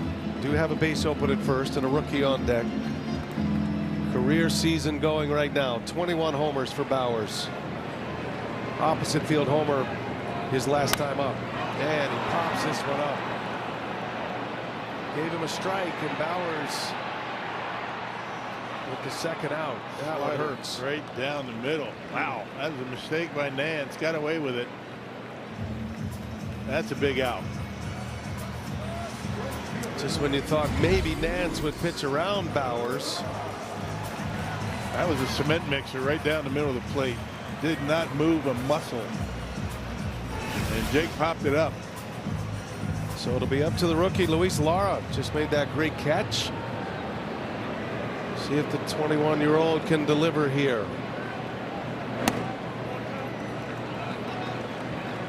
Catcher is challenging the ball call. Caratini disagrees. And I think he's going to win this challenge. Yeah, that's a Pitch strike. strike. Minnesota has 1 challenge remaining.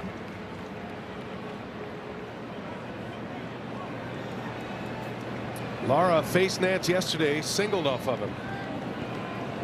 Slapped one to the opposite field. Be a good time for one of those right here. And now a generous call makes it 0-2. He's been calling a lot of those pitches strikes that are up out of the zone. It's been that way all day.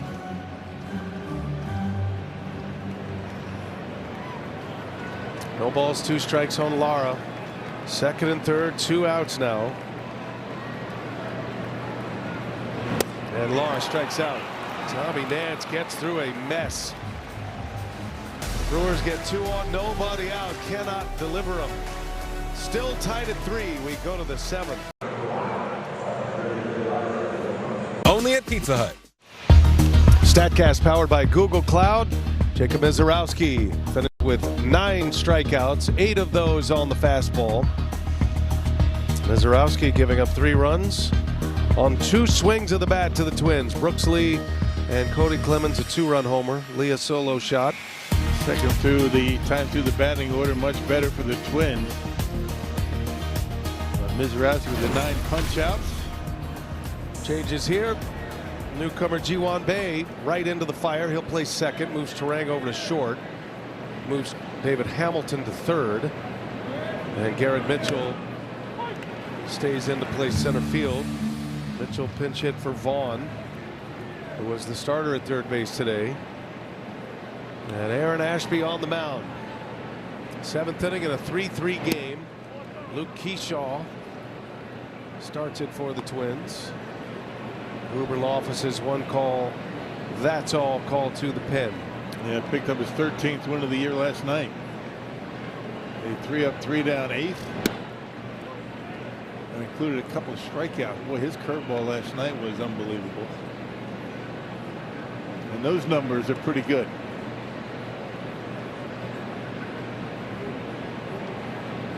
Got his 13th win of the year, leading all relievers and most starters.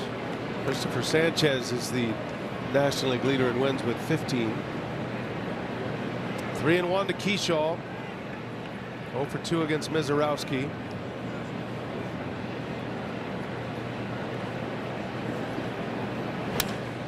On the ground, Terang. Oh, and Bowers can't pick it. So Keyshaw to second base. That long hop, I think Terang threw that on the long hop by design. And Bauer's not able to handle it. That'll be an E6.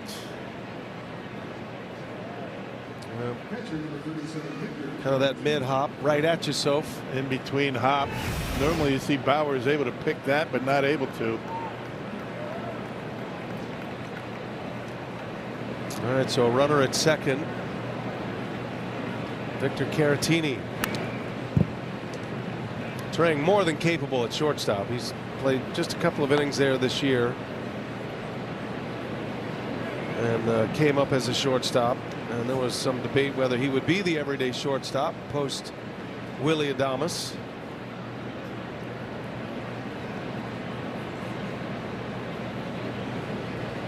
Ji-Hwan Bae is a second baseman. That's where he has played most of his games at AAA Syracuse this year, 35 games at second.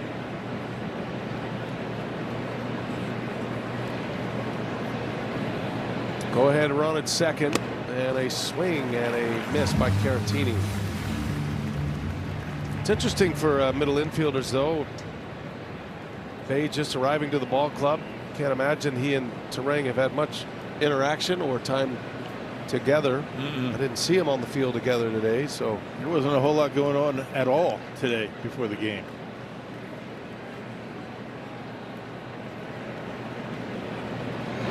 Neither team took batting practice.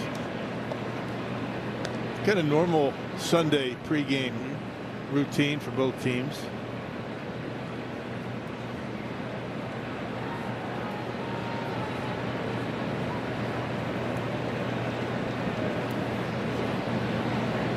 Two. Caratini spoils it, fouls, send it down to Sophia.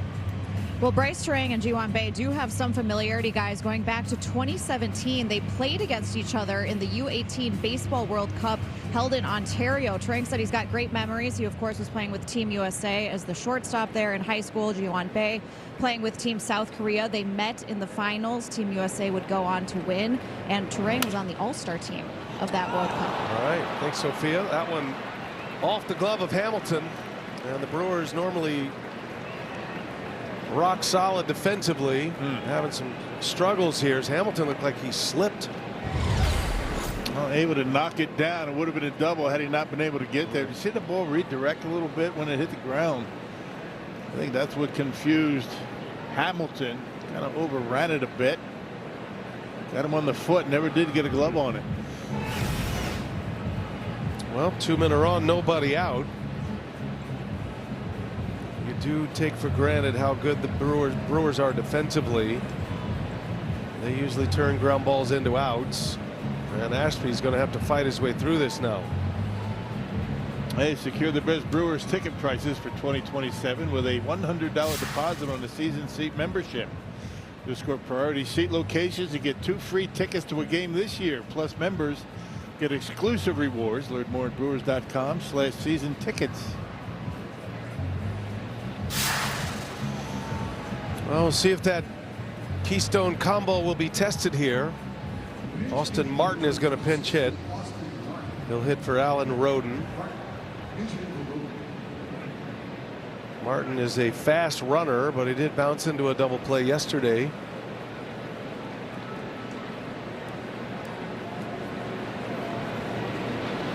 They scored Caratini's batted ball, an infield hit.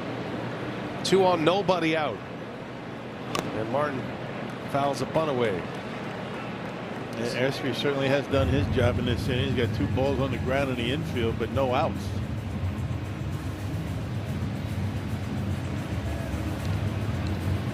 Ashby's the ultimate weapon in a spot like this because he is a swing and miss pitcher, and he also gets ground balls. And he is tough to bunt, as Martin is finding out. And everything moves. That sinker has a lot of movement going away from a righty. Martin has not been able to drop down a sacrifice bunt this year. Not that he hasn't been asked, but has not had a successful sacrifice. Saw DL Hall loosening in the pen. Nobody out, 2 on, 0-2 the count. And he got him. Ashby with the yacker. That is a nasty curveball, one of the best in the big leagues. Needed it. A strikeout for the first out of the inning. And now you ground ball, get a double play. Check out his yacker right here. My goodness, look at it, straight down. Pitch cast presented by Wisconsin Dells. If there's a better curveball in the big leagues, I'd like to see it. Serious RPMs in the 3,000 range with that curve. Spinning like crazy. All right, now let's get a double play ball and get out of this mess. Ryan Kreidler. And he gets a curveball to start his at bat. Kreidler has started each of the 3 games of this series in different positions. Third base, center field, and today shortstop.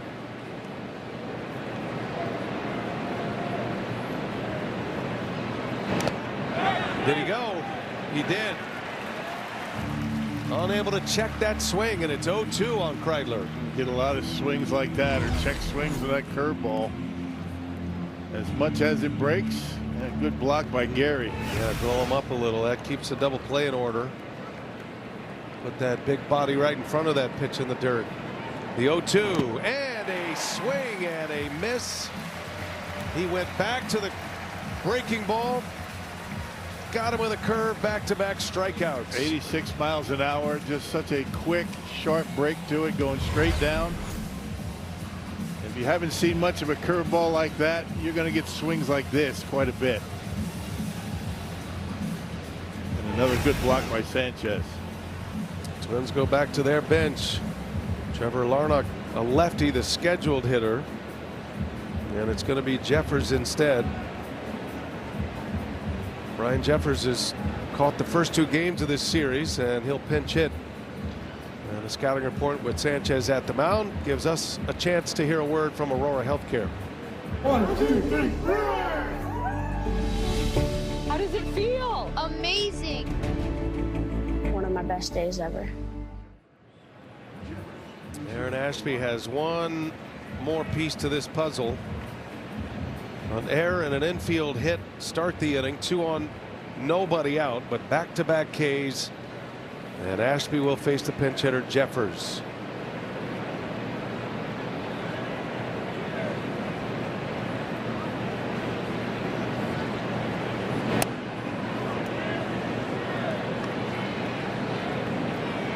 Looking ahead to the Brewers' 7th inning, bottom of their order coming up.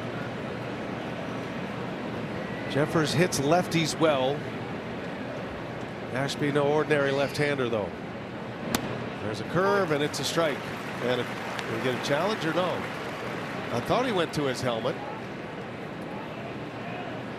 Good thing for the Twins he didn't. Either Chad Whitson didn't see it, or Jeffers with a little deke. Change his mind. Never mind. There's a 1-1. He misses. Jeffers against lefties this year hitting .319 with an OPS of .925. Not much worse against right-handers. Missed some time with a fractured hamate bone. A couple of months. They'll ask. Checked it. 3-1 now. Well, you got the dangerous Royce Lewis on deck. And Ashby falling behind Jeffers here. Dangerous pitch coming up.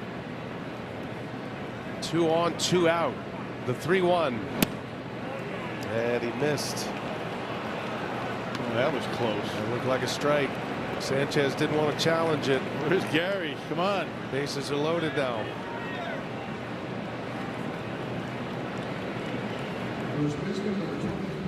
Challenge or not, got to have these calls in spots like this. That was a strike. Can't be missing pitches in situations like this. Ashby made the perfect pitch on a 3-1 count. Not rewarded. Here's Royce Lewis.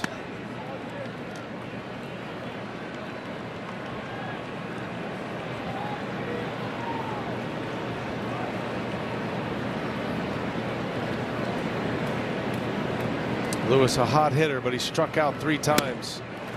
Wave and a miss. Power sinker at 99. Big old uppercut hack.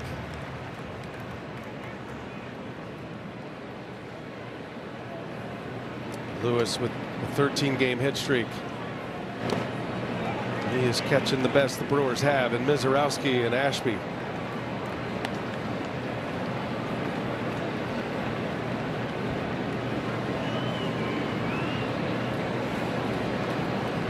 Tense moment here in the 7th.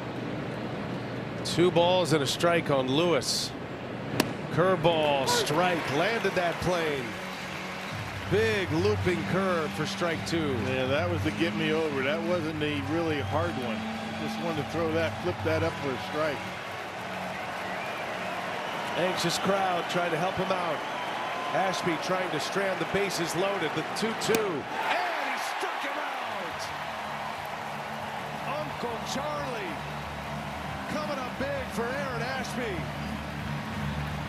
strikes out Royce Lewis, their hottest hitter, with the bases loaded.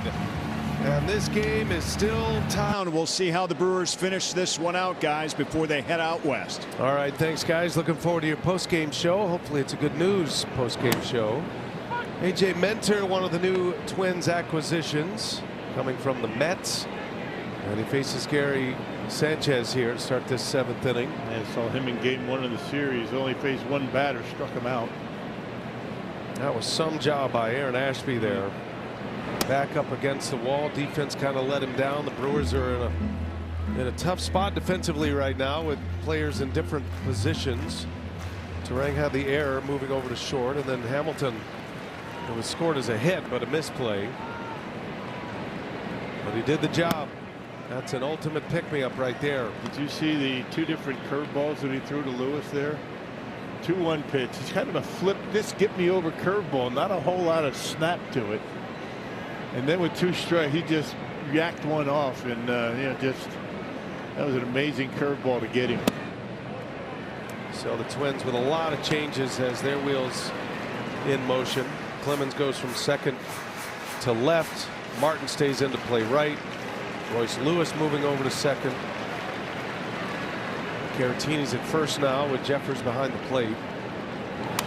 And Gary Sanchez pops this one up.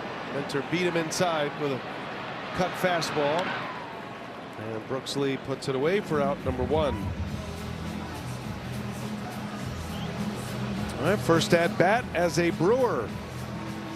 Ji-won Bae from South Korea. Welcome to the ball club. I mean, he goes from the Mets AAA club in Syracuse to the Brewers and a pennant race and a rivalry series in front of a sellout crowd. Drops a bunt down. It's a good one. Throw to first. Not in time. Ji-won Bae. He's a cheeser now. What a bunt. How about he can run too? You gotta love it. What a great idea. Lefty versus lefty, drops it down, and he beats it at first base just barely. Derek Shelton questioning the home plate umpire about Bae coming out of the box with the baseball rolling right by him. That's a good way to make a first impression. Former Pirate, been in this ballpark, and yeah, he was in the box. He's good. That front foot was close, though. I mean, that was worth a check if his feet were in the box. And the other part of it is he was in the running lane too. If the ball hit him, he would not have been out.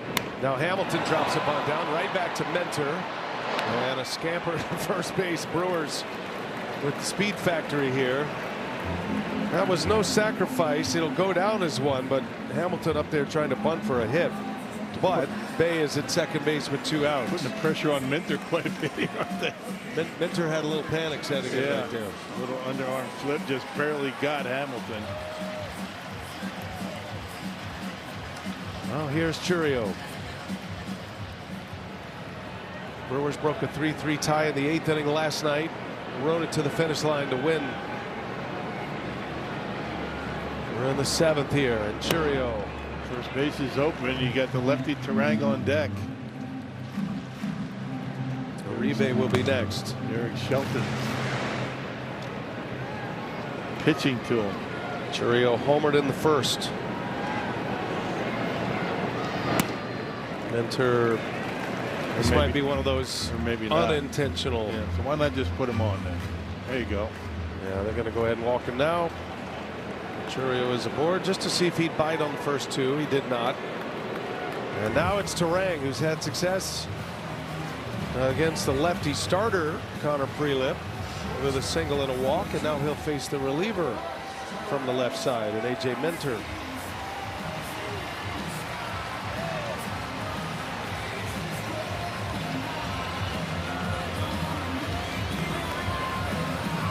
Those are the numbers against lefties this year for Turang. Minter struck out Turang on a cut fastball on Friday. 2 on, 2 outs.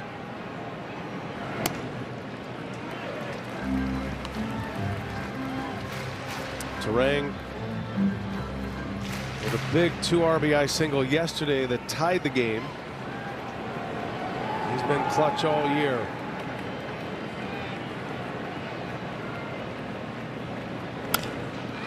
Chopper out to second base. Royce Lewis. And the inning is over. Brewers get a couple of base runners on an infield hit and a walk. Cannot score, and we go to the 8th. Tied at 3. Brewers. Game reset courtesy of Toyota. Twins with 2 swings of the bat. Brooks Lee a homer in the 5th. Solo shot. 2-run homer Cody Clemens with 2 outs in the 6th inning. Those 3 runs coming off the Miz. Miz had 9 Ks and 1 walk in his 6 innings. But Churio and Bowers with home runs. 3-3 game. Got a good one here. 8th inning. It'll be Abner Uribe next. Yeah, last 3 innings, the Twins have really been putting the pressure on the Brew Crew. And we saw Abner in yesterday's ball game. Through a scoreless inning. Walked a batter, also struck out a batter. Josh Bell leads off for the Twins. Bell drew the walk in front of Cody Clemens in the 6th inning against Mizorowski. The lone blemish for the Miz in the walk category, and it hurt him. Clemens with a 2-run home run to tie this game. Bell skies one to left. Towering fly ball out, and there is out number 1. Hey, Friday, August 28th. Cole Swindell rocks the ballpark after the Brewers game. All fans are invited to stay for the show or purchase a VIP field pass to get close to the stage. Plus, fans who buy a special ticket will get a Brewers belt buckle. Now, get your seats at brewers.com/tickets. Cole Swindell. Yeah, that's a good one. I love that guy. At the ballpark. There's Cody Clemens. His home run in the 6th. The reason we're knotted at 3. Mizorowski had struck him out in his first 2 at-bats. But he got a fastball down in the zone, and he did not miss. 20 home runs for Cody Clemens. He's another guy that has changed the scouting report. You know, he came up as a utility guy, wasn't going to give you much power. That has not been the case this year with the Twins. He's found it. Truly found a home here at 30 years of age. 20 home runs, 55 driven in. Doesn't walk a whole lot. A .286 on base percentage. But he's got the count in his favor, 3-0. He had 14 career homers in 3 years as a Tiger and a Philly. And he's got 39 homers now in his last 2 years as a Twin, and he draws the walk here with 1 out. So Clemens is aboard. I've been very impressed with this Minnesota offense. I had him in a TBS game earlier in the year, and you know, we talked to Derek Shelton. He said, we can swing the bats. We got a lot of young guys. The lineup kind of works. There's good speed. They do play their position players in a lot of different positions. That can be a benefit with the bats, but it can hurt them defensively at times. Yeah, we've seen that in the series. And their lineup and their position player group gave the front office the confidence to go out and add to their pitching staff to give them a fighting chance this year to make it into the postseason. They got a good chance. I mean, they're not too far out of winning the division, wild card situation. This is one of those scary bats in their lineup. Popped his 17th home run of the year off Mizorowski in the 5th inning.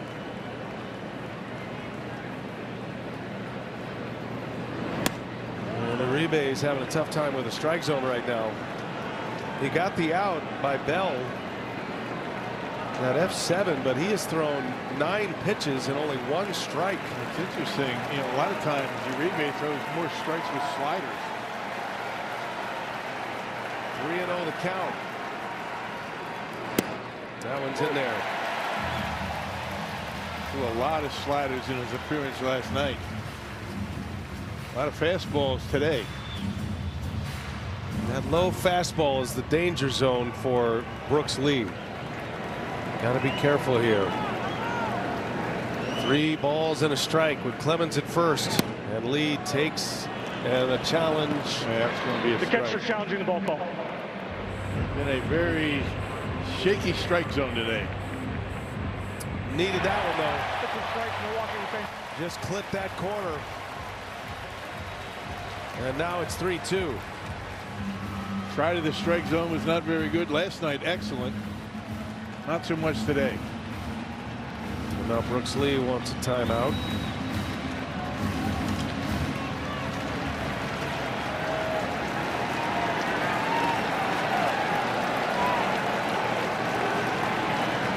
Full count.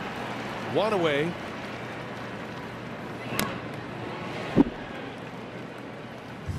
Yeah, that's the bread and butter for Uribe. That slider to another one. In the same spot.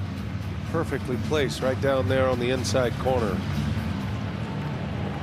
Looks like he's found the release. Can he find it with a fastball? We'll see what he goes with here. 3-2. Clemens goes, and a swing and a foul. Threw the fastball and threw it in there for a strike.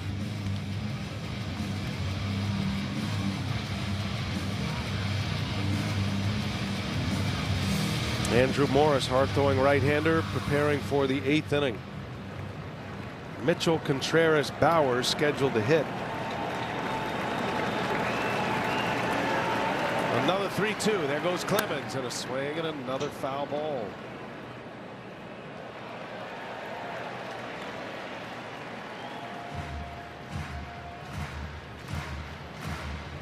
So it'll be the 9th pitch of the at-bat.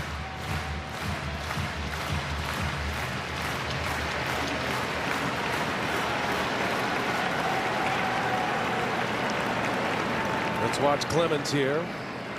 And Uribe, who actually has a good move to first. He's got quick feet. Really does. Aren't many leverage relievers that hold runners well. Uribe is one of those guys. 3-2 again.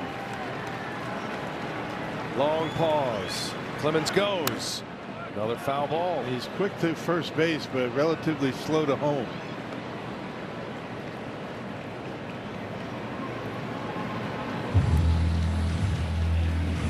Four consecutive foul balls.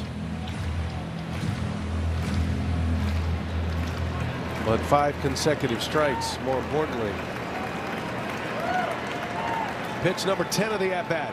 Clemens runs again. Bouncing ball. Uribe's got it. Goes to second. Throws it into center field. Ill-advised throw by Uribe. Yeah, really bad decision right there. Not only was he would have been close anyway, but he was off balance and threw it sidearm. Much easier play just to flip it over to first base. Would have been 2 outs. Had the sure out. Yeah, you don't want to do that. That's just a bad throw. Really no chance for Terang. Good mound visit here by Chris Hook. Maybe settle him down a little bit. Uribe certainly had it in his mind he could make that play like an infielder, but pitchers just rarely have to make plays like that, nor do they choose to make plays like that. Unless you can set your feet and make a good throw to second base, just take the out at first base. A little different if there was nobody out, and that would have been the first out. But you get the out at first, you got 2 outs, get the hitter, the inning's over. There's no error on the play. It's a fielder's choice. Clemens did not advance.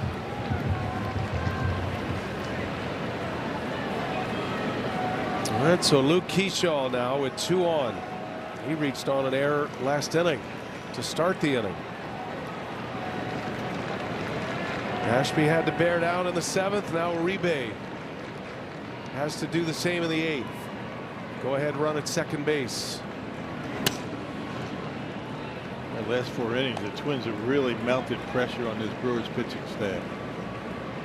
Got a run in the 5th, scored 2 in the 6th. Left the bases loaded last inning. Again, D.L. Hall is loosening in the pen.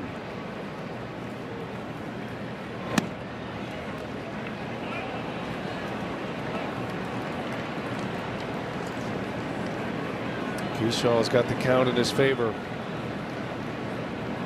Uribe's another power pitcher who can get the ground ball with that sinker.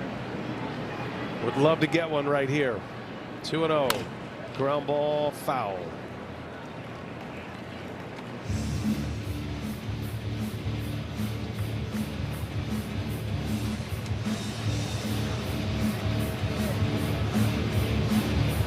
Brewers have a middle infield playing together for the very first time. They just met earlier today in Bay and Terang. 2-1. Steve Wright zipped one by him right on the outside corner. Perfect. Down and away. Oof. Unhittable pitch at 99 miles an hour.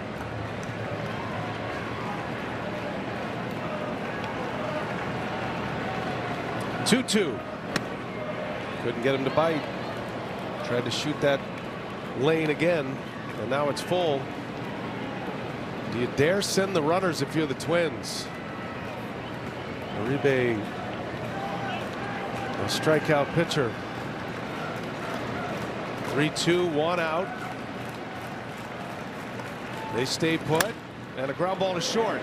Terang to Bay. Not in time. It took a little bit too long right there. Yeah, the transfer out of the glove of Bay took a little bit longer than normal, and not able to get the double play. I mean, that was a room service double play ball. Check it out. Two guys that aren't used to working together. This is kind of normal. Just not able to get it there in time. And Kershaw busting it down the line. Keeps the inning alive.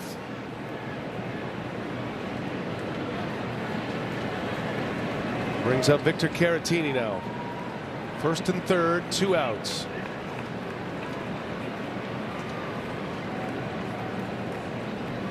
Caratini with 2 infield hits in this game. Starts him with a slider. Nasty one, too.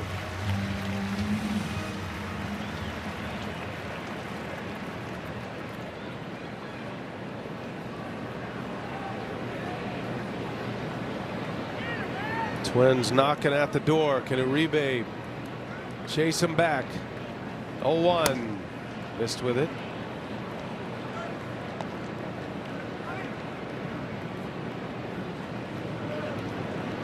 High pitch count here in this 8th inning for Caratini. I beg your pardon, for Uribe. The number 25 to Caratini here. My guess is if Kershaw takes off, they're going to let him go. They're not going to risk a bad throw and then the go-ahead run to score. Kershaw is very fast, as you just saw. And there he goes. Caratini takes a strike. And Kershaw trying to draw a throw, but Sanchez been around the block a few times.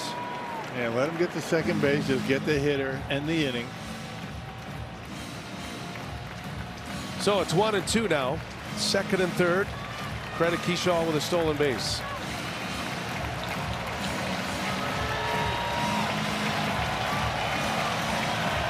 What does Uribe go with? 2 outs. Second and third. And Uribe deals. And did he go? He did not. Oh, that was close. How do you just say no, he did not go on that? It looked like he did. Check it out. Come on, let's go. Man. Open your eyes down there.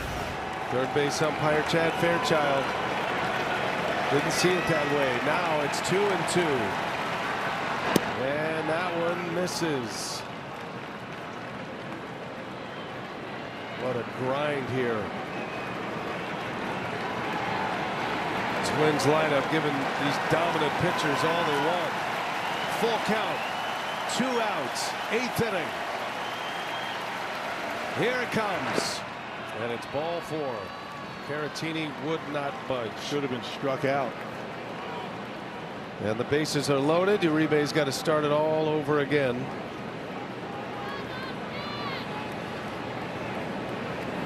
Number 16, Austin Martin.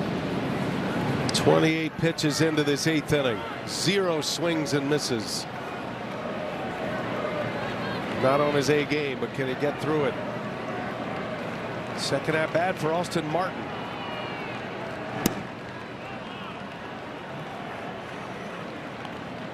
Martin struck out against Ashby. Tried to put a bunt down early in that at bat, and then Ashby struck him out. His pitch count is in the danger zone right here. This will be pitch number 30. Crowd is quiet.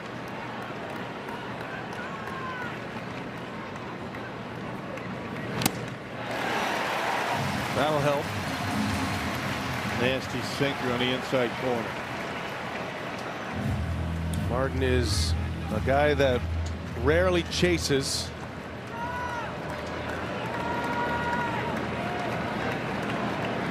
One ball, one strike. And that one missed. Close pitch. Might have gone as a strike. Sanchez didn't want to test it though.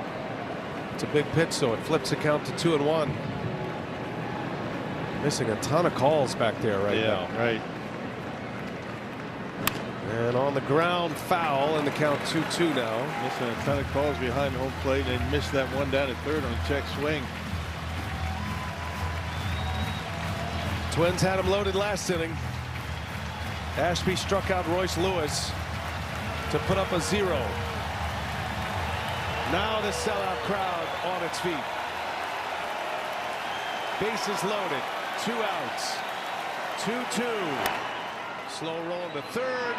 Right to the bag goes Hamilton. And Uribe fights his way through it. A grind fest going on here late game.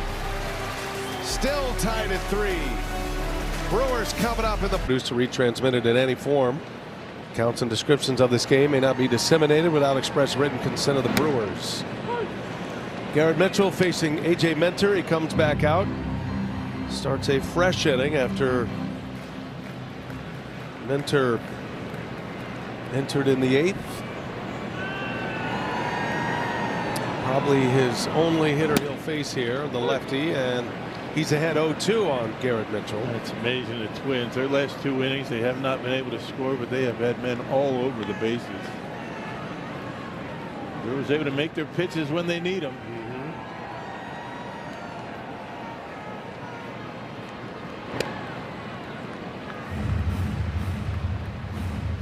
Minter gave up an infield hit and a walk in the 7th.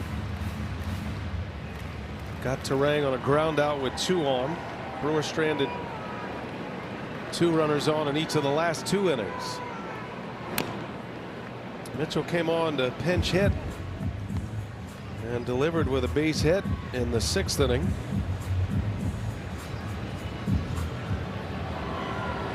The lobs are stacking up. Twins have left 8. Brewers have stranded 5. Yeah, last 3 innings for both teams. I mean, there have been incredible base runners. Mitchell on the ground to short, gobbled up by Kreidler. And there's out number 1. And there'll be a pitching change here. Derek Shelton getting multiple innings out of A.J. Minter. William Contreras coming up. And Minter's going to go to his hard-throwing right-hander in the bullpen. We'll take a timeout. Pitching change. And a tight game here at American Family Field. Acquisition, Casey Mize from the Tigers. Logan Henderson will start for the Brewers. Henderson, Harrison, and May. And the 2 new acquisitions in Robbie Ray and Casey Mize for the Padres. Padres in 3rd place in the West. Decided not to sell at the deadline. PitchCom issue here for Andrew Morris.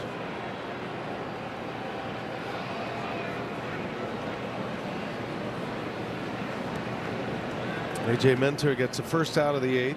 Matchup with Mitchell. And now Contreras and Bowers. New receiver coming out.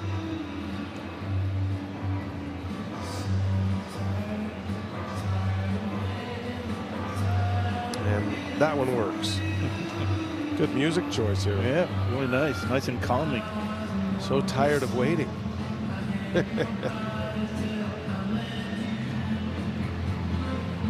Sesame Street Day. Contreras.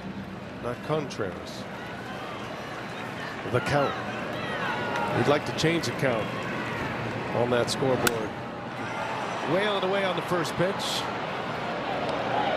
And there's out number 2. A hitter who is searching right now, William Contreras. Yeah, not for lack of effort. Every day you get to the ballpark at about 3:30, you see Contreras taking early batting practice, trying to figure it out. He's changed his stance a couple of times throughout this stretch. Crouched over a little bit more at times. 2 outs for Jake Bauers. He's just trying to find something that he's going to feel comfortable up the plate.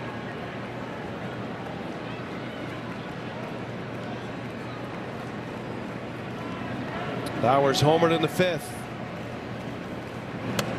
Opposite field homer, his 21st of the year. That was off the lefty starter Connor Prelip. Drew a walk-off Prelip as well. McGill's going to have the 9th regardless. Brewers are hoping to give him a save opportunity. 2 solo home runs in the game for Milwaukee today. Chourio and Bauers. Hamilton had an RBI double, responsible for the 3rd run. 3 balls and a strike. I'd be careful with Bauers here if I was the Twins, especially with a 3-1 count. He is swinging free right now. Missed 3 games with that oblique strain or tightness. He does swing away and fouls it off. Pretty good pitch up and in. Count is full now. Morris has good stuff. He throws hard and he's got a nasty cutter. He can be good against lefties with that cut fastball.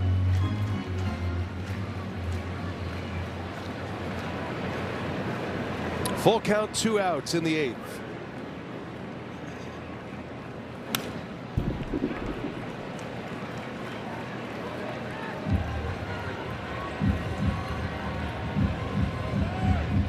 Twins will have 9-1-2 coming up. Kreidler, Jeffers, Royce Lewis against McGill. Do it again, another 3-2. And Bauers takes ball 4. 3rd time on for Jake Bauers. He did get a pitch to hit. He fouled it off, the one right before that last. And here comes Lara. He's had some chances the last couple of days. Has not been able to deliver. He's just a rookie. Hoping his moment is right now. Luis Lara, 0 for 3 today.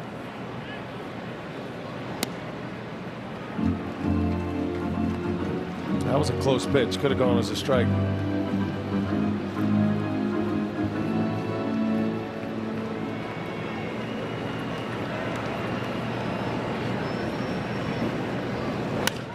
Lara pops it up.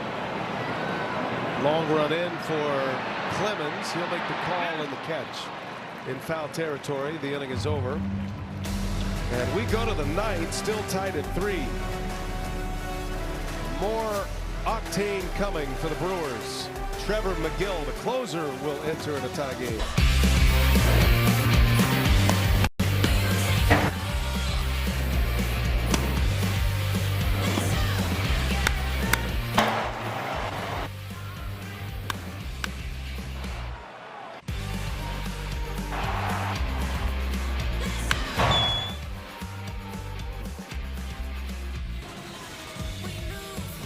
Twins and Brewers coming down to the home stretch here. We are tied at 3 as we go to the 9th inning. And the sounds of Metallica in the background, and Trevor McGill is on the mound. Not a safe situation. He's trying to get the Brewers to the plate in the 9th with this game still tied. Rocket only took him 4 pitches to notch his 21st save of the year last night. 21 out of 23. He has been on a roll as of late. He has been terrific, McGill. He's retired the last 16 batters that he's faced, unscored upon his last 6 appearances. Let's see if he can make that 7. 9-1-2 coming up. Ryan Kreidler, Ryan Jeffers, who pinch hit in the 7th in that leadoff spot, and then it'll be Royce Lewis. Twins have been knocking at the door, and they have faced the Brewers' best. They got Mizorowski, Ashby, and Uribe. Got 3 runs off Mizorowski. Twins with 5 hits. They scored those 3 runs with 2 homers. Brooks Lee a solo home run. Cody Clemens a 2-run shot.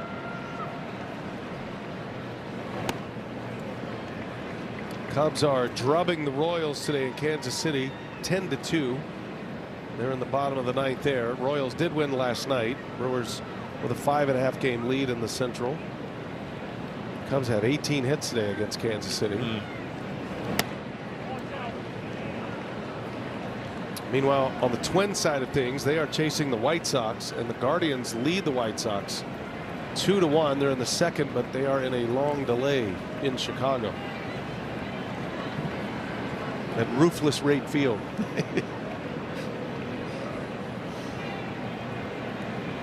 2-1 to Kreidler.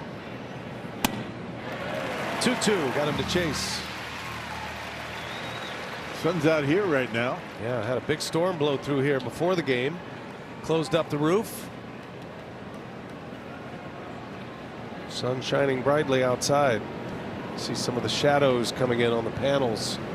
It's going to be a while before they're going to be an issue. 2-2.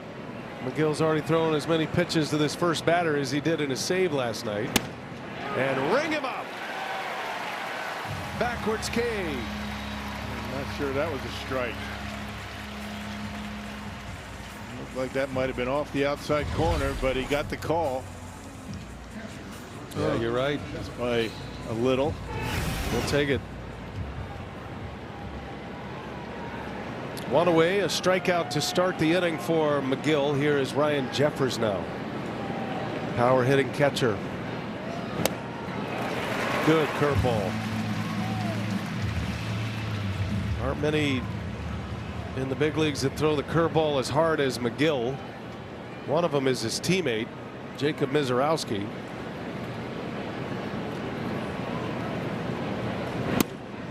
And he puts one right down the middle. Surprise Jeffers. And that's because of the curveball. The curveball first pitch for a strike. Maybe Jeffers looking for another one. Fastball literally right down the middle.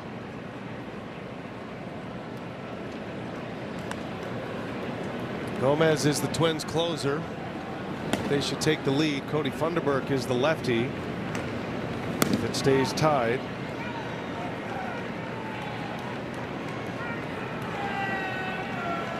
Oh, 2 to Ryan Jeffers. See ya.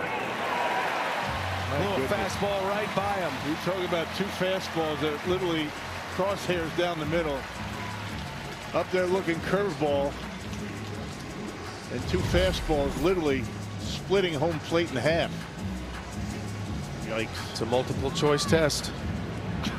Fastball to curve. And he froze him. Twice. 2 outs. Here's Royce Lewis. Watch his first one. Lewis. Guy's dangerous. He's 0 for 4 with 4 strikeouts today. And his 13 game hitting streak is in jeopardy. Longest active streak in the majors. Drove in 2 with a double yesterday early in the game. And he struck out twice last night. Yeah. McGill hoping to get him out of town before he figures it out again. He had a key home run Thursday against the Royals, did Lewis. Helped the Twins come back to win that game. The 1-1. Got him in swing mode. It's 1-2. Perfect pitch on the outside corner. It was a strike.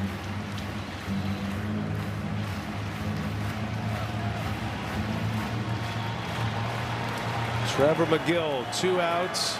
He's got Lewis down 1-2. 9th inning. And he bounces that one in. That one hurt Sanchez. Man alive. Talk about spiking one. Barely made the dirt. Tell you what, a dirt cam was in jeopardy right there. Yeah. How'd she hold up, Lindsay? No problem. Yeah, got him right on the bone in the forearm. Yikes. Ouch. Right there. Got him on the game plan sheet. Dirkam and Sanchez live to talk about it, though. 2-2. See what McGill does. He fires. Roll over ground ball. Terang scoops it up. Makes the play. Told you he was a shortstop. Lewis is out. McGill a 3-up, 3-down. Scoreless ninth. We go to the bottom of the ninth. Do the Brewers have a little walk-off magic in them? To the end. We are tied at 3. Bottom of the ninth. And the Brewers trying to post their 5th walk-off of the year. Andrew Morris continues on. Gary Sanchez takes a ball. We got a lefty on deck in Ji-Hwan Bae in his first game as a Brewer. There's a lefty in the bullpen. Could be the last batter faced for Morris. Let's see if Sanchez can make sure of it and send one out of here and send everybody home happy. He's got the count to do it.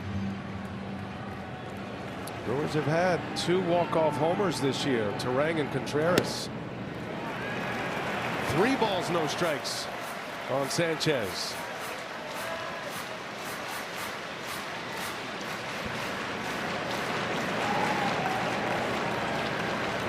Does he have the green light? Nope. And it's ball 4. Well, let's see what Pat Murphy wants to do. You got Contreras, the other catcher in the game, as the DH. You got Yelich could run. You would lose the DH. That's what they're going to do. And here he comes. Good call. So Yelich will run for Sanchez. The possibility that the game ends and you wouldn't even need it. Sanchez gets a nice hand on his way out. And a double and a walk. And now Yelich carries the winning run. Pitching change with Bae coming up. And Derek Shelton's going to play matchup. What a spot for a guy in his first day in a Brewers uniform. Mets waived him. He was in AAA this year. He's going to face a lefty in Cody Funderburk. And we saw him last night. Bae bunted for a single in his very first at bat as a Brewer in the 7th. And he shows bunt, pulls it back, takes a ball. The other thing is maybe have Yelich take off and show bunt. That'll keep the catcher back a little bit. That and the fact he waved that bat in his eyes, tough to get a good transfer. Ji-Hwan Bae shows again, takes a ball. 2 balls, no strikes to count. Brewers are thin in their infield ranks with Pratt on the IL. Ortiz banged up. They went and signed Ji-Hwan Bae, who's playing all year in AAA with the Mets. Here he is in a pennant race in the big leagues and in the 9th inning. His last game was Sunday in Rochester in front of 4,800 fans. And now he's here in front of a sellout, nearly 43,000 with a game on the line. Idea here is to bunt towards first. And he gets a bunt down. That's a beauty. Very nicely done against a lefty. A sacrifice. And not an easy ball to bunt. That was way up and in. A lot of times you see a guy pop that up, but there's your winning run at second base with great speed. Check this out. Well done. Kept the barrel of the bat up almost. He was thinking about getting out of the way of that. That was a professional bunt right there. And now a base hit could win the game. David Hamilton, lefty on lefty. He had a double and an RBI against a lefty in the 5th. The starter Connor Prelip, he had a bullet into right center.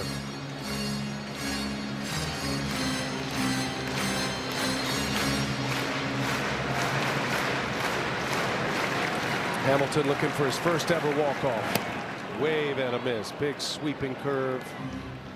No balls and 2 strikes. Jackson Chourio due next. See if Hamilton can deliver with 2 strikes here. His double came with 2 strikes in the 5th. Outfield very shallow. Opens up those gaps. No balls, 2 strikes. And an inside move. Yelich stays put.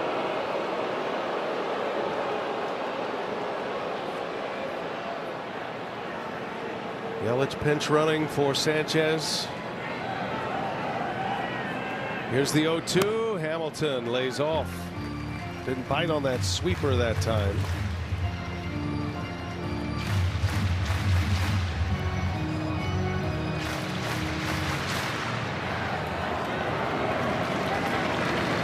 One, two. Got him. Let's see if they walk Churio again. What the lefty Terang do next? Automatic, you would think, and it is. So Churio will draw the intentional pass for the second time. And it'll be up to Terang. Single and a walk. Those two successes came against a lefty, Connor Prelip.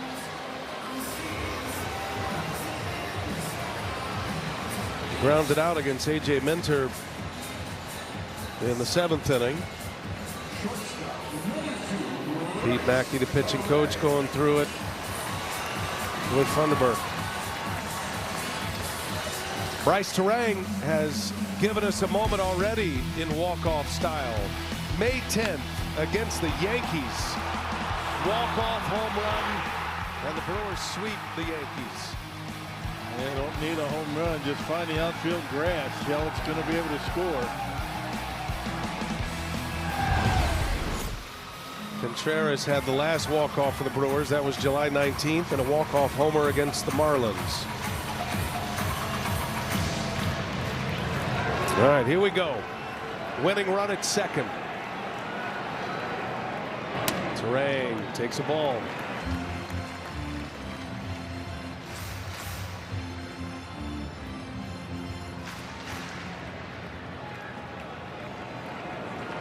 Two outs. 9th inning. Terang swing and a miss. Fastball by him. Best arm in the Minnesota outfield is in right field, Austin Martin. The other two with below average arms. And it's 1-2 now on Terang.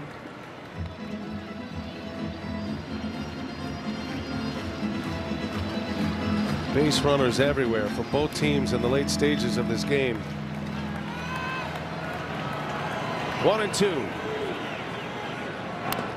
And a foul ball. Terang just hanging in there.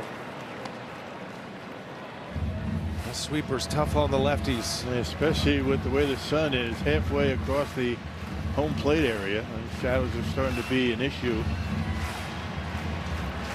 Yelich will be off with a crack of the bat. Terang trying to win this one. Here's a 1-2. 2 balls, 2 strikes.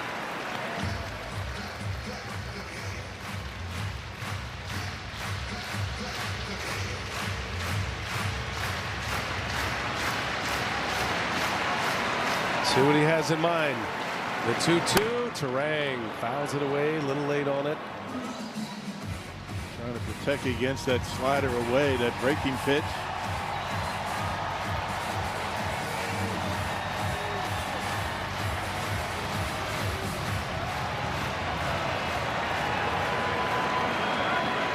Do it again, another 2-2.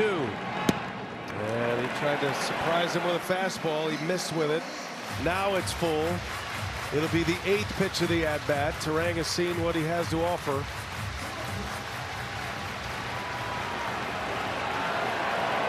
Runners will take off. Inside move. They stay put. Force at every base. Yelich is the one that counts. He goes. Terang a swing and a miss. Funderburk with a cut fastball gets the strikeout. Inning is over. We go to extra innings to the 10th in a 3-3 game. It'll be DL Hall. The 10th inning tied at 3. DL Hall is not only in the game pitching, but because the Brewers have lost the DH because of personnel issues, DL Hall is actually going to be due up 5th in the bottom of the 10th. There you go. Yep. You're going to have a pitcher hit if it goes that long. Contreras behind home plate. Lewis is the automatic runner at second base. Josh Bell, switch hitter, leads off for Minnesota in the 10th. That first appearance for DL against the Twins here on this homestand. Last pitched on Thursday against the Pirates. There's a ball loose in the outfield coming out of the Minnesota pen. Derek Shelton showed some restraint. He went with Funderburk instead of his closer, Gomez. So on the pitching side, the Twins have the scales in their favor right now. DL Hall could flip that if he can get through this inning scoreless. Because of the lefties the Brewers had up.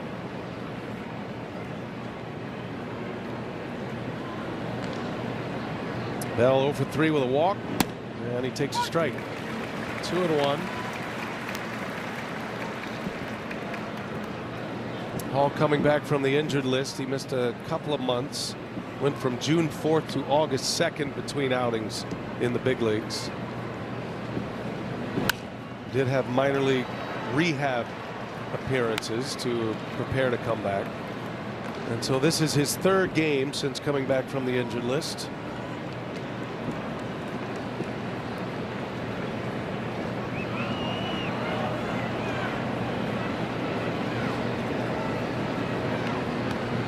Tough hitter at the plate. And he just got a piece of that. Hall had a pectoral strain above his throwing arm in the chest on the left side. He missed 48 games.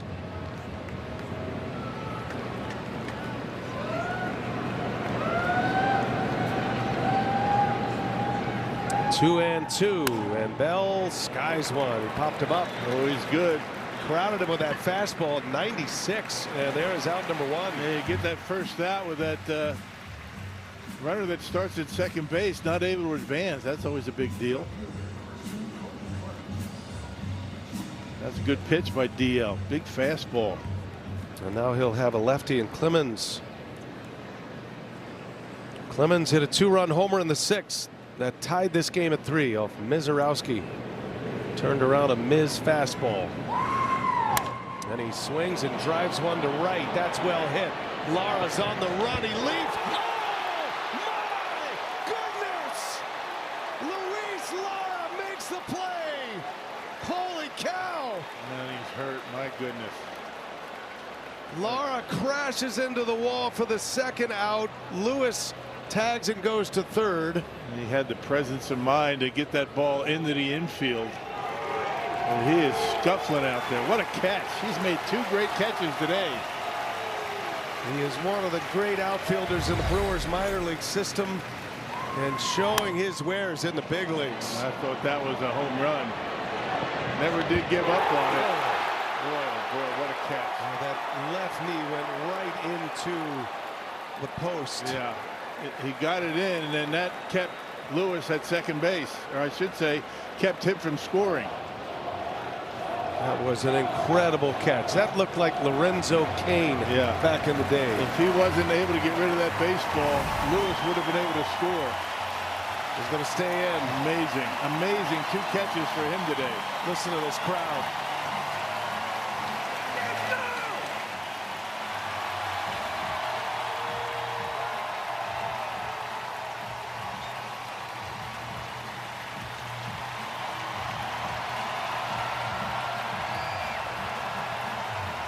Still an out to get. The adrenaline pumping through his body, you would imagine. Yeah. What a brilliant catch. A game-saving catch. Brooks Lee, switch hitter, turns around. It's right-handed with the go-ahead run at 3rd. He fouls one away. Good fastball.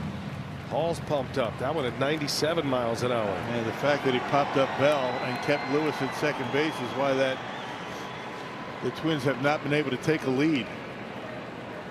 Lee is a much better hitter as a left-handed hitter. It's only 194 against left-handed pitching. In the dirt, good block by Contreras. I'll tell you, Rock, that reminded me so much of a play Lorenzo Cain made in his rookie year in Cincinnati. Yeah, right. That was a long time ago. Reckless abandon into the fence. And a swing and a miss. 1-2 the count. Sacrificing his body for the game. Man, we've seen some really good outfield play today.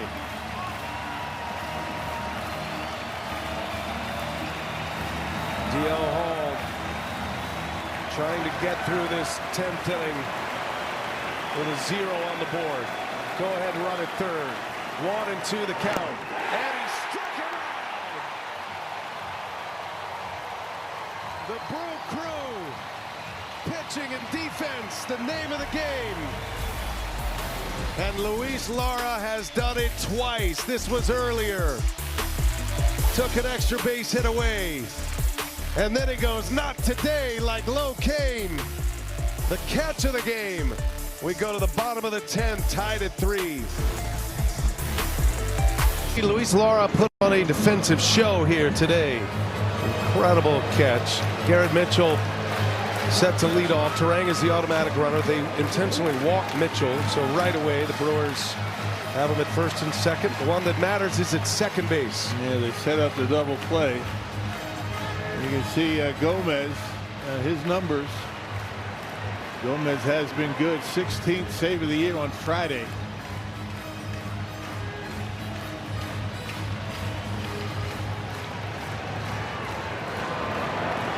Winning run at second. Here is Contreras. And he starts him with a breaking ball. Sweeper for a strike. Time for him to break out. He's had a walk-off moment this year. Walk-off homer against the Marlins. 3-3, bottom 10.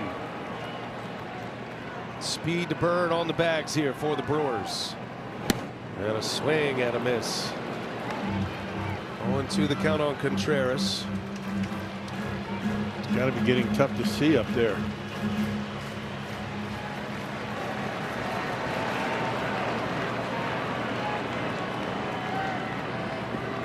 Gomez deals. Contreras strikes out on 3 pitches. First out of the 10th. And the runners stay put. And now it'll be Bowers. And keep in mind the pitcher's spot. Due up 5th to start the inning. That's right. Occupied by D.L. Hall for now.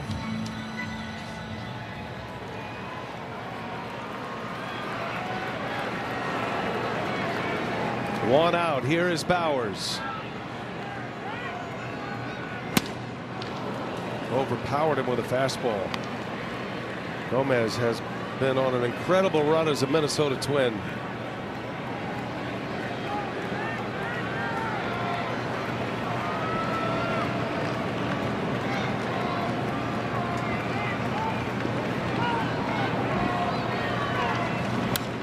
And it's 0-2.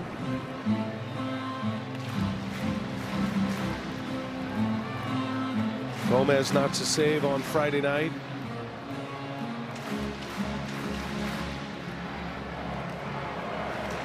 Yoendris Gomez. Turang ready to run. 0-2 to Bowers in the dirt. Good play back there by Jeffers.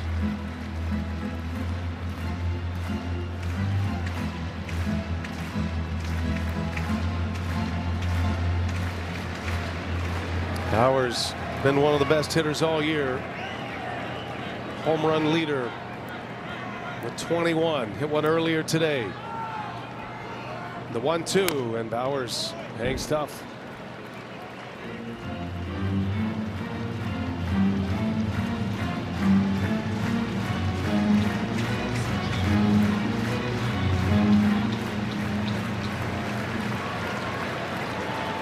Crowd is quiet, anxious here in a 3-3 game.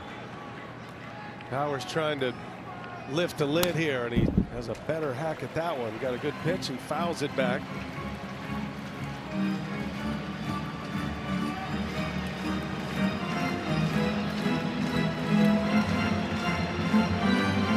Automatic runner at second to start the inning. Mitchell was intentionally walked. Now one away after the strikeout of Contreras. The 1-2. Bowers, base hit. Here comes Turang. Here